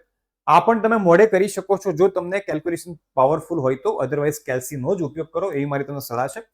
60 ઓછા 75 ભાગ્યા 5 ઓછા 3 બરાબર. તો 95 minus 75 divided by 5 plus 4. 50 ઓછા 75 એટલે કે 25. 25 ભાગ્યા 5 કરી દઈએ તો -5. આ તમે મોઢે પણ કરી શકો છો. 75 છે એટલે 0 આવી જશે તો અહીંયા 35 થશે. 45 ઓછા 75 ભાગ્યા 5 એટલે કે ઓછા 6 30. અને 75 એટલે અહીંયા થઈ જશે 0. તો આ રીતે તમે વિધાઉટ કેલ્સી પણ કેલ્ક્યુલેશન કરી શકો છો. પણ જો તમને કોન્ફિડન્સ કેલ્ક્યુલેશનમાં ન હોય તો બેટર છે કે આપણે માત્ર ને માત્ર કેલ્સીનો જ ઉપયોગ કરશું. કેમ કે એક પણ માર્ક્સ આપણો કટ ન થવો જોઈએ, એક પણ માર્ક્સ આપણો કપાવો ન જોઈએ. ચલો મલ્ટિપ્લિકેશન 6 તરી ઓછા 18, 12 ચોક 48, 0 0 6 દુ -12 અને અહીંયા 0. આજ તો કમાલ છે. અહીંયાથી જ તમે આંકડા લેશો અને જે આંકડો રિપીટ થતો હશે એ પહેલા લેશો તો આ ફાયદો ફાસ્ટ કેલ્ક્યુલેશનનો, સ્માર્ટ કેલ્ક્યુલેશનનો તમને થઈ શકશે. ચલો છેલ્લા બે ખાના. યુ સ્ક્વેર એટલે કે યુની કિંમતોનો વર્ગ. 6 નો વર્ગ 36, 12 નો વર્ગ 144, 0 9 નો વર્ગ 81, 2 નો વર્ગ 4. ચલો ખાલી 4 જ લખું ને તમે કન્ફ્યુઝ થશો. 3 નો વર્ગ 9. ત્યાર પછી v ની બધી કિંમતોનો વર્ગ. 3 તરી 9, ચોકે ચોકે 16, 5 નો વર્ગ ભાઈ 25, 0 36 અને 0. તમારે માત્ર ને માત્ર સરવાળો કરવાનો છે. સરવાળો કર્યા પછી સૂત્રમાં કિંમતો મૂકવાની છે. સર કયું સૂત્ર બેટા? હમણાં તો કીધું એટલે ફરી લખી દઉં છું. n sigma UV minus sigma U sigma V છેદમાં under root n sigma U square minus sigma U whole square બરાબર અહીંયા multiplication n sigma V square minus sigma V whole square. બસ અહીંયા U square sigma V square ની કિંમતો મૂકી દો, તમને આર મળી જશે. જેવો તમને આર મળી જાય તરત તમારે મને કોમેન્ટ કરીને જણાવી દેવાનું છે ભાઈ કે આર નો જવાબ કેટલો. હવે સ્માર્ટ બનજો પણ ઓવર સ્માર્ટ ના બનતા. એટલે આર ની કિંમત સીધે સીધું દાખલામાં જોઈને પાછળ જવાબ જોઈને મને ના લખતા, જાતે કેલ્ક્યુલેશન કરીને આન્સર આપજો. એટલે કોમેન્ટ કરો ત્યારે ધ્યાન રાખજો કે ચલો ચોપડીની પાછળ જોઈ લો અને જવાબ લખી દો, એવું નહીં. આપણે સ્માર્ટ બનવાનું છે, ઓવર સ્માર્ટ બનવાનું નથી. જાતે ગણતરી કરવાની છે. આટલું બધું તમને કરી આપે તો થોડુંક તો તમારે જાતે કરવું પડશે ને ભાઈ, બરાબર? તે કમ્પ્લીટ કરીને મને કોમેન્ટ કરી દેજો અને આર ની કિંમત શું આવી, આર નો જવાબ શું આવ્યો એ પણ મને કહી દેજો. ચલો સેક્શન એફ કમ્પ્લીટ થઈ ગયો છે. 5 માર્ક્સના જેટલા પણ દાખલા હતા, જેટલા પણ ક્વેશ્ચન્સ આવી શકે છે એ આપણે જોઈ લીધા છે અને મેં તમને એ પણ કહી દીધું કે ક્યારે કયા સૂત્રનો ઉપયોગ કરવો. હવે આગળ વધીએ સેક્શન ડી તરફ. સેક્શન ડી ની અંદર તમને સ્પીયરમેનનો ક્રમાંક સહસંબંધાંક જોવા મળશે. વિભાગ ડી. અહીંયા આપણે બે પાર્ટમાં ફોર્મ્યુલાને વહેંચી શકીએ છીએ. એક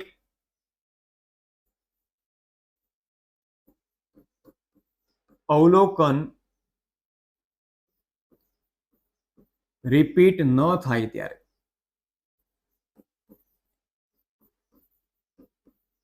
રિપીટ એટલે કે અવલોકન પુનરાવર્તન ન પામતું હોય ત્યારે આ નોર્મલ ક્વેશ્ચનમાં તમને જોવા મળશે મેજોરિટી કેસીસમાં. અને બીજો જે કેસ છે એની અંદર અવલોકન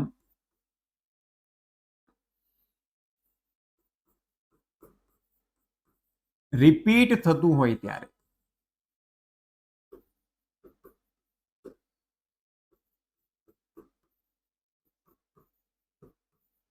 રિપીટ થતું હોય એટલે કે પુનરાવર્તન પામતું હોય ત્યારે, તો બંનેમાં એક માઇનર ચેન્જ તમને ફોર્મ્યુલાની અંદર જોવા મળશે.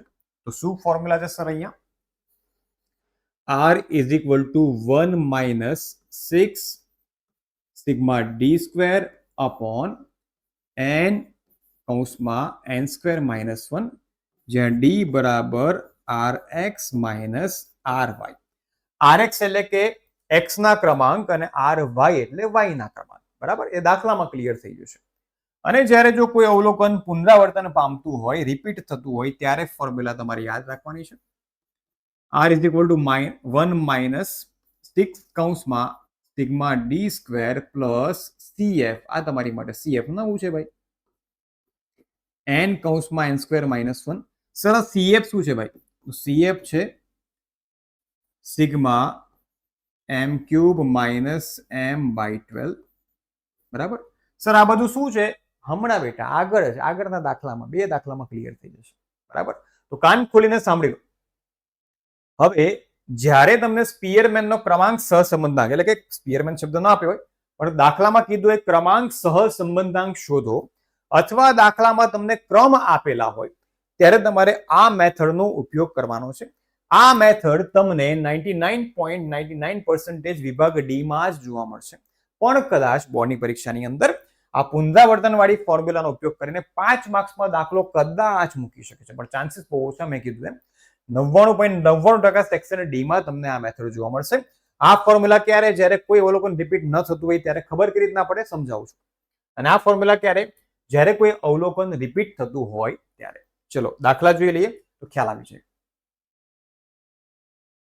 તમને માહિતી આપેલી છે, અહીંયા તમે જોઈ શકો છો. સ્વચ્છતા અભિયાન માટેના ક્રમ એટલે કે રેન્ક. જુઓ અહીંયા છે, આ છે RX અને આ કહેવાય RY.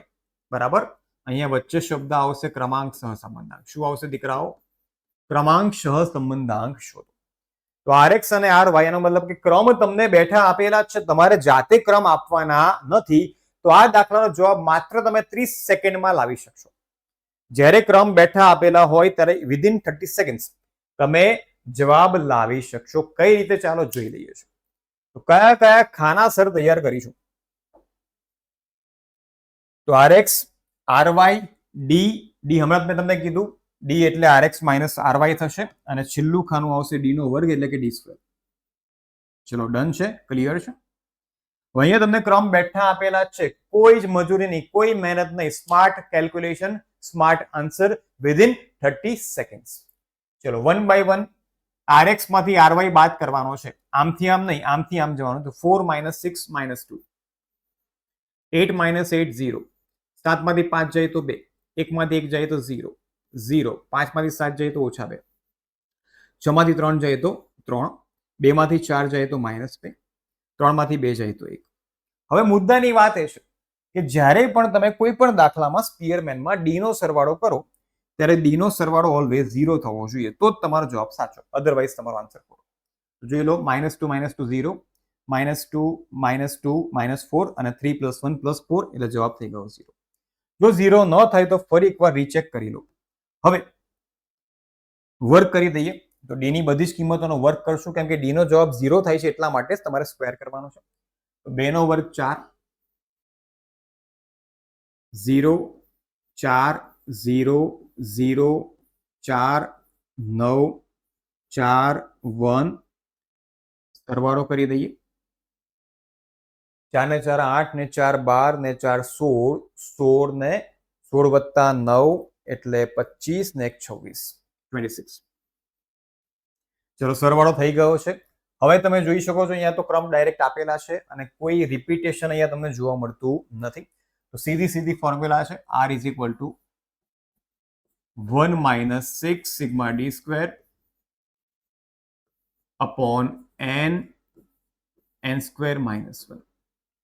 ઘણા બધા વિદ્યાર્થીઓ મેં જોયું છે કે આગળ 1 લખવાનું ભૂલી જતા હોય છે. તમે એ ભૂલ ન કરશો. ચલો શોધી નાખીએ પછી ભાઈ જવાબ આન્સર. 1 minus 6 ગુણ્યા સિગ્મા ડી સ્ક્વેર એટલે કે આયરા 26.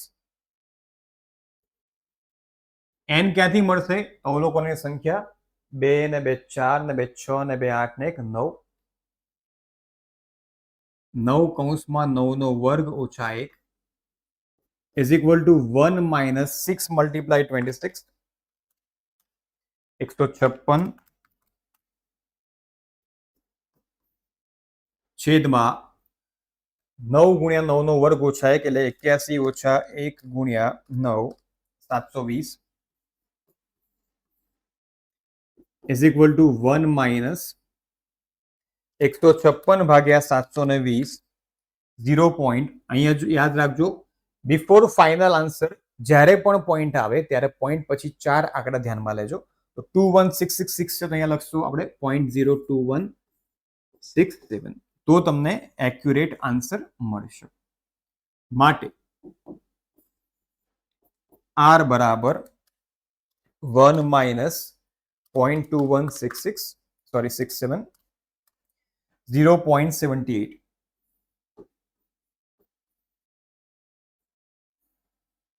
તો વિદ્યાર્થી મિત્રો, જ્યારે પણ તમને ક્રમાંક સહસંબંધાંકના દાખલામાં ક્રમ આપેલા હોય એવા સંજોગોમાં તમે ચપટી વગાડતા વિધિન 30 સેકન્ડ તમારો આન્સર આવશે ને આવશે. તો આ થઈ પહેલી ફોર્મ્યુલા કે જ્યારે ક્રમ બેઠા આપેલા છે, કોઈ રિપીટેશન નથી, ત્યારે તમારે આનો યુઝ કરવાનો છે. ચલો આગળ વધીએ. બીજું એક સરસ મજાનો એડવાન્સ ક્વેશ્ચન કરીએ કે જેની અંદર તમને ક્રમ નથી આપેલા. જો અહીંયા ક્રમાંક સહસંબંધાંક શોધવાનો છે પણ ક્રમ નથી આપેલા, ગુણ આપેલા છે. એનો મતલબ આ x અને y ની કિંમત આપેલી છે. rx અને ry આપેલા નથી તો સૌથી પહેલા rx અને ry મેળવવા પડશે, ત્યાર પછી આપણે દાખલો ગણી શકીશું. ચલો તો એ પણ જોઈ લઈએ કે જ્યારે ક્રમ ન આપેલા હોય એવા સંજોગોમાં કેલ્ક્યુલેશન ગણતરી કઈ રીતે કરવી. હવે ક્રમ કઈ રીતે આપશો? સિમ્પલ લોજિક છે. તમારી સ્કૂલમાં જેના સૌથી હાઈએસ્ટ માર્ક્સ હોય એનો પહેલો નંબર હોય, પછી એના કરતા ઓછો એનો બીજો હોય, એના કરતા ઓછો એનો ત્રીજો હોય. સેમ વસ્તુ એ રીતે ક્રમ આપવાના છે. સૌથી મોટો નંબર પહેલો નંબર આવશે. તો જો સૌથી મોટો આંકડો કયો છે? આટલામાંથી 60 છે તો અહીંયા 1 આવશે. 60 પછીનો નાનો આંકડો કયો છે એ પણ જોઈ લો. એનો નંબર 2 આવશે. તો 60 પછી 50 છે તો 2, 50 પછી 40 છે તો 3, 40 પછી આવે છે 30, પણ 30 જુઓ કેટલી વાર છે? 1 2 3 વાર છે. તો શું અહીંયા 4 5 6 એવો નંબર આપવો? ના. અહીંયા તમે જોઈ શકો છો અવલોકનોમાં ટાઈ થઈ એટલે કે અવલોકન પુનરાવર્તિત પામે છે, અવલોકન રિપીટ થાય છે. કેટલી વાર રિપીટ થાય છે? 3 વાર. તો લાઈનમાં કયા ક્રમ આવે છે? 1 2 3 તો આપી દીધા. 5 6 7 આવે છે. તો 5 6 અને 7. તો ના કોઈને 5 આપીશું, ના કોઈને 6 આપીશું, ના કોઈને 7 આપીશું. એવરેજ કાઢવી પડશે. તો એવરેજ કઈ રીતના કાઢવાની? એવરેજ એટલે મધ્યક અવલોકનોનો સરવાળો ભાગ્યા સંખ્યા 6 7 5 6 7 ભાગ્યા 3. 6 ને 5 11 બરાબર. સોરી, લાઈનમાં ક્રમ 4 5 6 આવે છે. 3 સુધી અપાઈ ગયા છે. તો 4 5 6 ની એવરેજ લઈશું તો 4 વત્તા 5 વત્તા 6 ભાગ્યા 3. ઓકે, તો 6 ને 5 11 ને 4 15, 15 ભાગ્યા 3 એટલે કે 5. એનો મતલબ કે જ્યાં 30 છે ત્યાં તમારે 5 લખી દેવાના છે. તો જ્યારે પણ કોઈ અવલોકન પુનરાવર્તન પામતું હોય ત્યારે જે ક્રમ લાઈનમાં આવતા હોય ને એની એવરેજ કાઢીને તમારે લઈ લેવાની છે.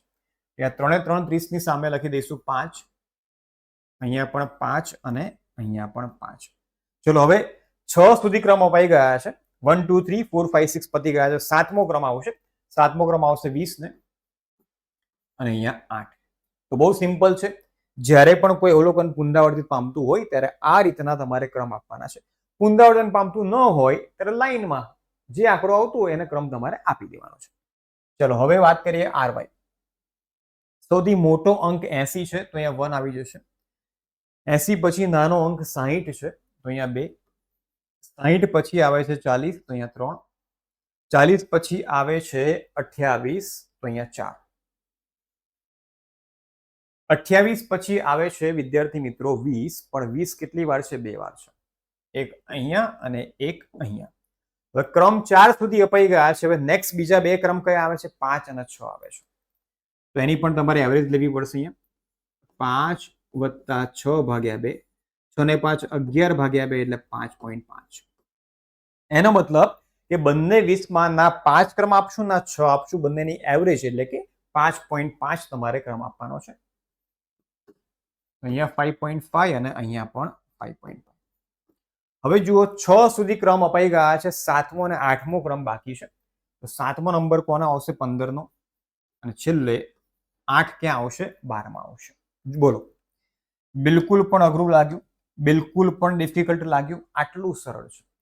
ક્રમ આપ્યો હોય તો બહુ સરળ છે, પણ ક્રમ કદાચ ન આપ્યો હોય તો પણ સરળ છે ભાઈ, ટ્રીક ફોલો કરવાની. ચલો હવે ડી સુધી નાખીએ. ડી એટલે RX માંથી RY બાદ કરવાનો છે. તો 1 - 1 0, 5 ઓછા 5.5 ઓછા 0.5.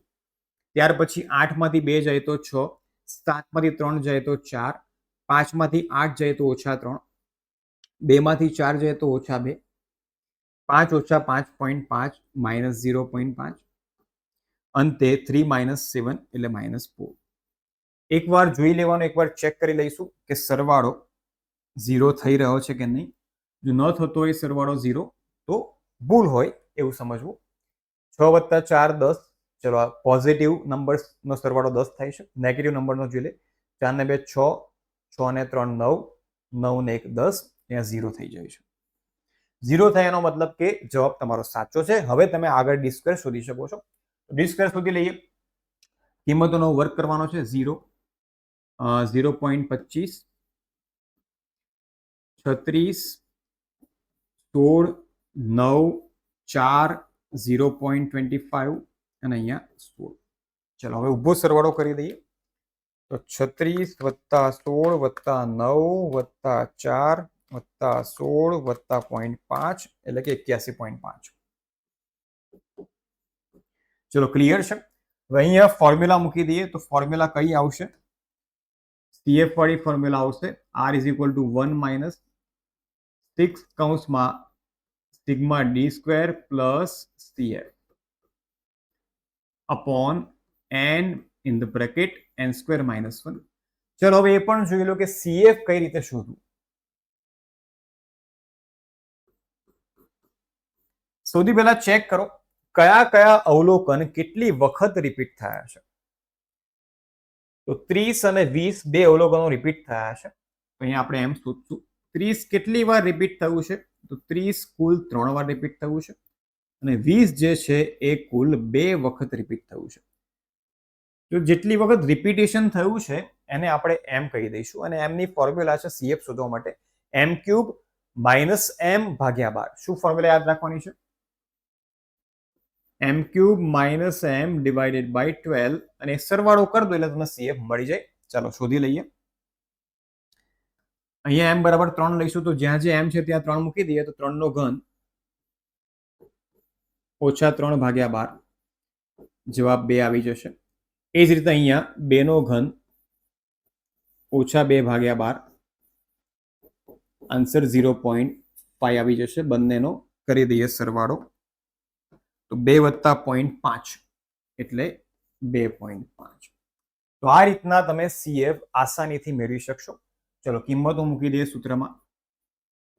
1 - 6 સિગ્મા ડી સ્ક્વેર છે 81.5 વત્તા CF છે 2.5 છેદમાં n કેટલા છે? 2 ને 2 4 ને 2 6 ને 2 8. 8 કૌંસમાં 8 નો વર્ગ ઓછા 1 is equal to 1 minus 6 ગુણ્યા 81, 82, 83 અને 84 છેદમાં 64 ઓછા 1 એટલે કે 63. 1 minus 6 ગુણ્યા 84 504 છેદમાં 8 ગુણ્યા 63 504 is equal to 1 માઇનસ 504 ભાગ્યા 504 1 થાય, 0 ભૂલથી ન મૂકતા. Final answer 1 minus 1 r is equal two 0. વિદ્યાર્થી મિત્રો, પહેલા જ તમને કીધું એમ r નો જવાબ -1 પણ આવી શકે, +1 પણ આવી શકે, 0 પણ આવી શકે, પણ -1 થી ઓછો નહીં અને +1 કરતા વધુ હોવો ન જોઈએ. વિદ્યાર્થી મિત્રો, આ બે દાખલા આપણે સેક્શન ડી ના પણ જોઈ લીધા કે જ્યારે ક્રમ આપેલા હોય ત્યારે શું કરવું, ક્રમ ન આપેલો હોય અને પાછું રિપીટ થતું હોય ત્યારે પણ શું કરવું.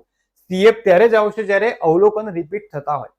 જો અવલોકનો રિપીટ ન થતા હોય તો સીએફ ની કોઈ જરૂર નથી. હવે વધવાનું છે આગળ અને સેક્શન સી તરફ. સેક્શન સી માટે તમારે નાના નાના ટીંચુકડા જે ફોર્મ્યુલાસ છે આર શોધવાના, એ યાદ રાખવાના છે, એ ધ્યાનમાં રાખવાના છે. ચલો એ પણ જોઈ લઈએ અને એ પણ કોન્સેપ્ટ તમે ઇઝીલી કરી શકશો.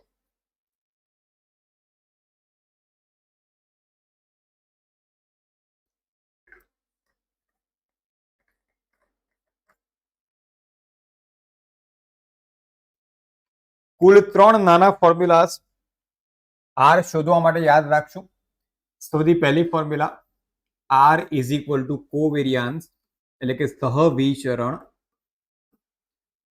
છેદમાં Sx ગુણ્યા Sy. સર આ ફોર્મ્યુલાનો યુઝ ક્યારે કરવો? જ્યારે પ્રશ્નમાં તમને કોવેરિયાન્સ આપેલું હોય, પ્રશ્નમાં શું આપેલું હોય, કોવેરિયાન્સ આપેલું હોય, ત્યારે ફરજિયાતપણે તમારે આ જ ફોર્મ્યુલાનો યુઝ કરવાનો છે. સેક્શન સી માં જ આ દાખલા આવશે, સેક્શન ડી માં આવશે નહીં. બરાબર, એટલે ધ્યાન રાખજો. આ છે ફર્સ્ટ ફોર્મ્યુલા. હવે second formula R equals to sigma X Y minus N X bar Y bar છેદમાં N into S X into S Y. Sir આ ફોર્મ્યુલાનો યુઝ અમારે ક્યારે કરવાનો? તો બેટા જ્યારે સેક્શન સી માં શોર્ટ ક્વેશ્ચન્સમાં તમને સિગ્મા એક્સ વાય આપેલું હોય ત્યારે તમારે આ જ ફોર્મ્યુલાનો ઉપયોગ કરવાનો છે. Third formula R is equal to sigma X minus X bar Y minus Y bar છેદમાં N S X S Y. Sir આનો યુઝ ક્યારે કરવો? તો જ્યારે શોર્ટ ક્વેશ્ચનમાં તમને sigma X minus X bar Y minus Y bar ની કિંમત આપેલી હોય ત્યારે જ તમારે એનો યુઝ કરવાનો છે. સિમ્પલ છે. સેક્શન સી નાના દાખલામાં 3 વસ્તુ યાદ રાખો. કોવેરિયન્સ આપ્યું હોય તો આ, સિગ્મા એક્સ વાય આપ્યું હોય તો આ, અને sigma X minus X bar Y minus Y બાર આપ્યું હોય તો આ. અહીં ખાલી ધ્યાન રાખજો કે સિગ્માની આગળ એન મૂકવાનું નથી, એન ખાલી મોટી ફોર્મ્યુલામાં આવશે. બીજું, કોવેરિયન્સ વાળી ફોર્મ્યુલામાં છેદમાં એન આવતો નથી, બાકી બંને ફોર્મ્યુલાસમાં એન આવે છે. આ તમારે યાદ રાખવાનું છે. થર્ડ કે Sx એટલે કે x નું પ્રમાણિત વિચલન, બરાબર, અને Sy એટલે y નું પ્રમાણિત વિચલન. ચલો દાખલા ગણી લઈએ એટલે કોન્સેપ્ટ સરસ મજાનો તમારો ક્લિયર થઈ જાય. ચલો આ દાખલો આપણે પછી જોઈએ, એ પહેલા નોર્મલ ક્વેશ્ચન જોઈ લઈએ. યસ, તો જુઓ n બરાબર 20 છે. કોવેરિયન્સ ઓફ xy તમને આપેલું છે, એનો મતલબ સિમ્પલ છે, એક જ પહેલી ફોર્મ્યુલા પેલી નાનકડી આવશે. r ઇઝ ઇક્વલ ટુ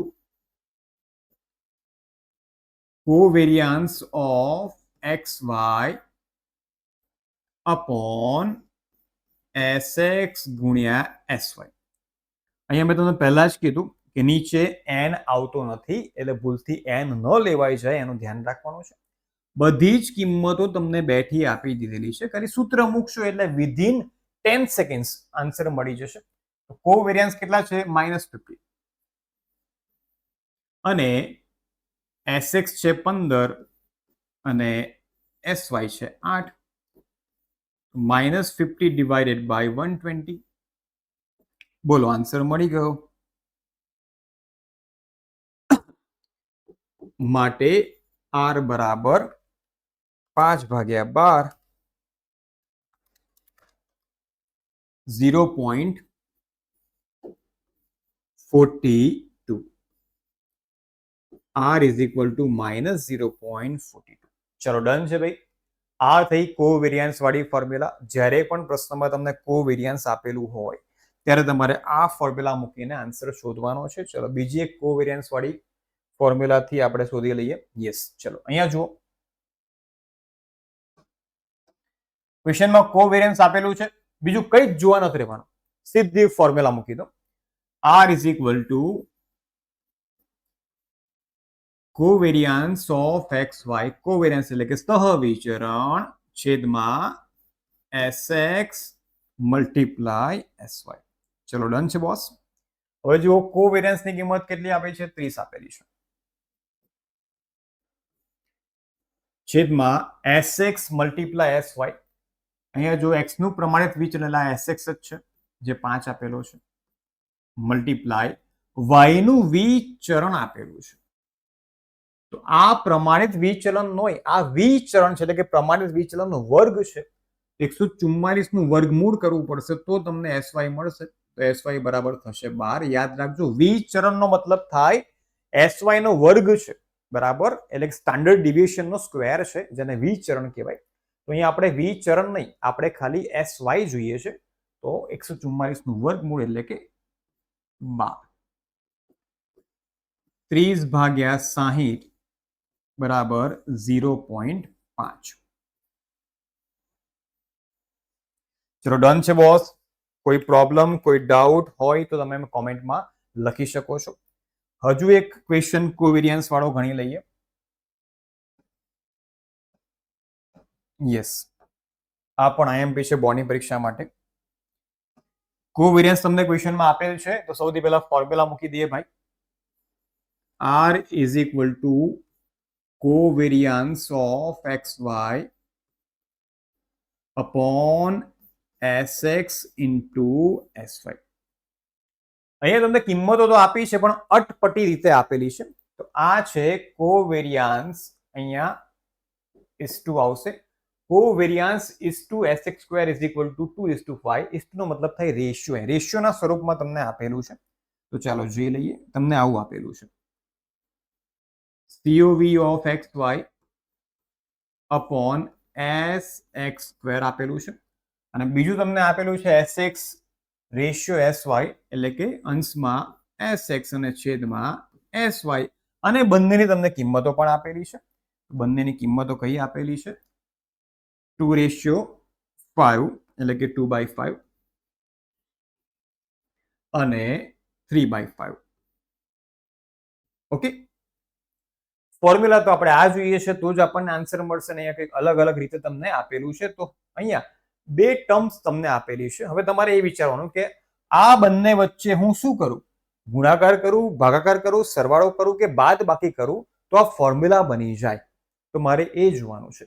તો બંને વચ્ચે તમે વિદ્યાર્થી મિત્રો ગુણાકાર કરશો, મલ્ટીપ્લિકેશન કરશો તો જુઓ અહીંયા નીચે 2 વખત Sx છે તો એક વખત Sx કટ થઈ જશે. તો બોલો છેદમાં શું રહેશે? Sx ગુણ્યા Sy, અને અંશમાં શું રહેશે? Covariance of xy. તો વિદ્યાર્થી મિત્રો તમે જોઈ શકો છો ફોર્મ્યુલાને આપણે મેચ કરી લીધી છે, અને મેચ કરવા માટે વચ્ચે તમારે શું કરવું પડ્યું? મલ્ટીપ્લિકેશન કરવું પડ્યું. બસ તેની કિંમતો વચ્ચે પણ આપણે શું કરી દઈએ? મલ્ટીપ્લિકેશન કરી દઈએ તો આપણને આન્સર R નો મળી જશે. તો ઇઝ ઇક્વલ ટુ આ બંને વચ્ચે પણ મલ્ટીપ્લિકેશન, તો 2 કેન્સલ, બરાબર 3/5, 5 30 એટલે કે આન્સર 0.6. તો વિદ્યાર્થી મિત્રો કોવેરિયન્સ વાળા દાખલા આ રીતે પરીક્ષામાં આવી શકે છે, જે ખૂબ જ ઈઝી છે, અને ઈઝી મેથડથી, ઈઝી ટ્રીકથી તમે એના આન્સર્સ પણ લાવી શકશો. ચલો સેકન્ડ ફોર્મ્યુલા જોઈ લઈએ, જેમાં તમને 2 માર્ક્સના ક્વેશ્ચનમાં અહીંયા તમે જોઈ શકો છો સિગ્મા xy આપેલ છે. ઓકે, તો ફોર્મ્યુલા પહેલા લખી દેવાની. R is equal to sigma xy minus n x bar y બાર છેદમાં n sx અને sy. ચલો ડન છે. જેટલી પણ કિંમતો આપણને આપેલી છે, વેલ્યુઝ આપણને આપેલી છે, આપણે મૂકી દઈએ. તો is equal two 90,000 minus n. n એટલે કે અવલોકનોની સંખ્યા. ક્યાંથી મળશે? તો બેટા અહીંયાથી મળશે. દર વખતે n ડાયરેક્ટ આપેલું જરૂરી નથી. તો જુઓ અહીંયા 10 વિદ્યાર્થીઓ છે તો n બરાબર 10. 10 ગુણ્યા x બાર પ્રશ્નમાંથી જ મળશે 160. વાય બાર પણ પ્રશ્નમાંથી મળશે 55 છેદમાં અગેન n એટલે કે 10 ગુણ્યા sx 25 અને sy છે 10 ઇઝ ઇક્વલ ટુ 90,000 ઓછા 10 ગુણ્યા 160 ગુણ્યા 55 88,000 છેદમાં 2500 90 ઓછા 88 બરાબર 2000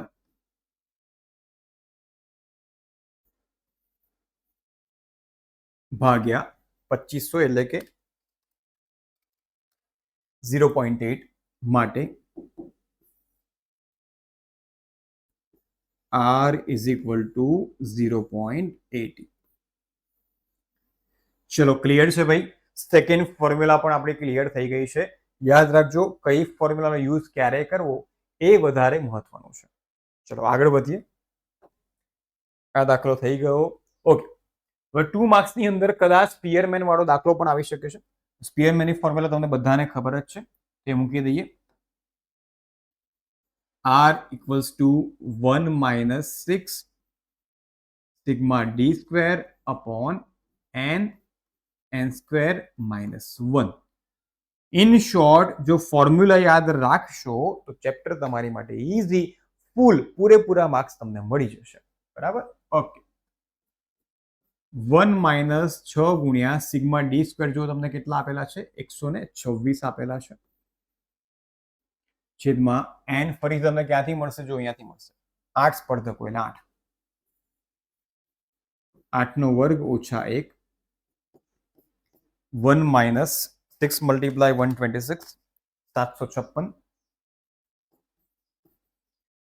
ભાગ્યા 63 ગુણ્યા 8 504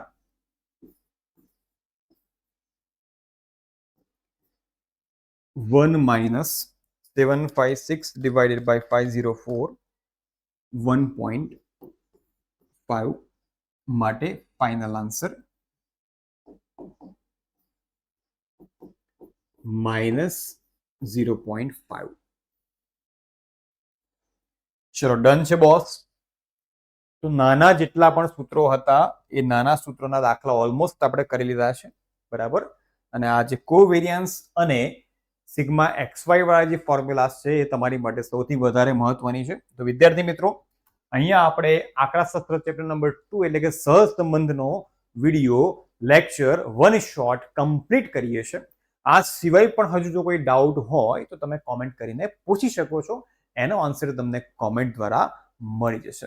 વિદ્યાર્થી મિત્રો, ફરીથી મળીશું આવા જ એક સરસ મજાના વન શોટમાં. ત્યાં સુધી તૈયારી કરતા રહેજો, ભણતા રહેજો, ખુશ રહેજો, હેપી રહેજો અને ભણતા રહેજો. મળીએ છે નેક્સ્ટ વન શોટમાં. ત્યાં સુધી આવજો. સર, આ વન શોટની નોટ્સ ક્યાં મળશે? તો દીકરાઓ, વન શોટની નોટ્સ તમને અહીંયા મળી જવાની છે. આ QR કોડ સ્કેન કરીને સીધા તમે PW ની નિવેશ બેચમાં પહોંચી જશો અને ત્યાં તમને ચેપ્ટર વાઇઝ દરેકે દરેક વન શોટની નોટ્સ મળી જશે. એ સિવાય ડિસ્ક્રિપ્શનમાં પણ નિવેશ બેચની લિંક આપેલી છે, તો એના પર ક્લિક કરીને પણ તમે દરેકે દરેક વન શોટની નોટ્સ મેળવી શકશો.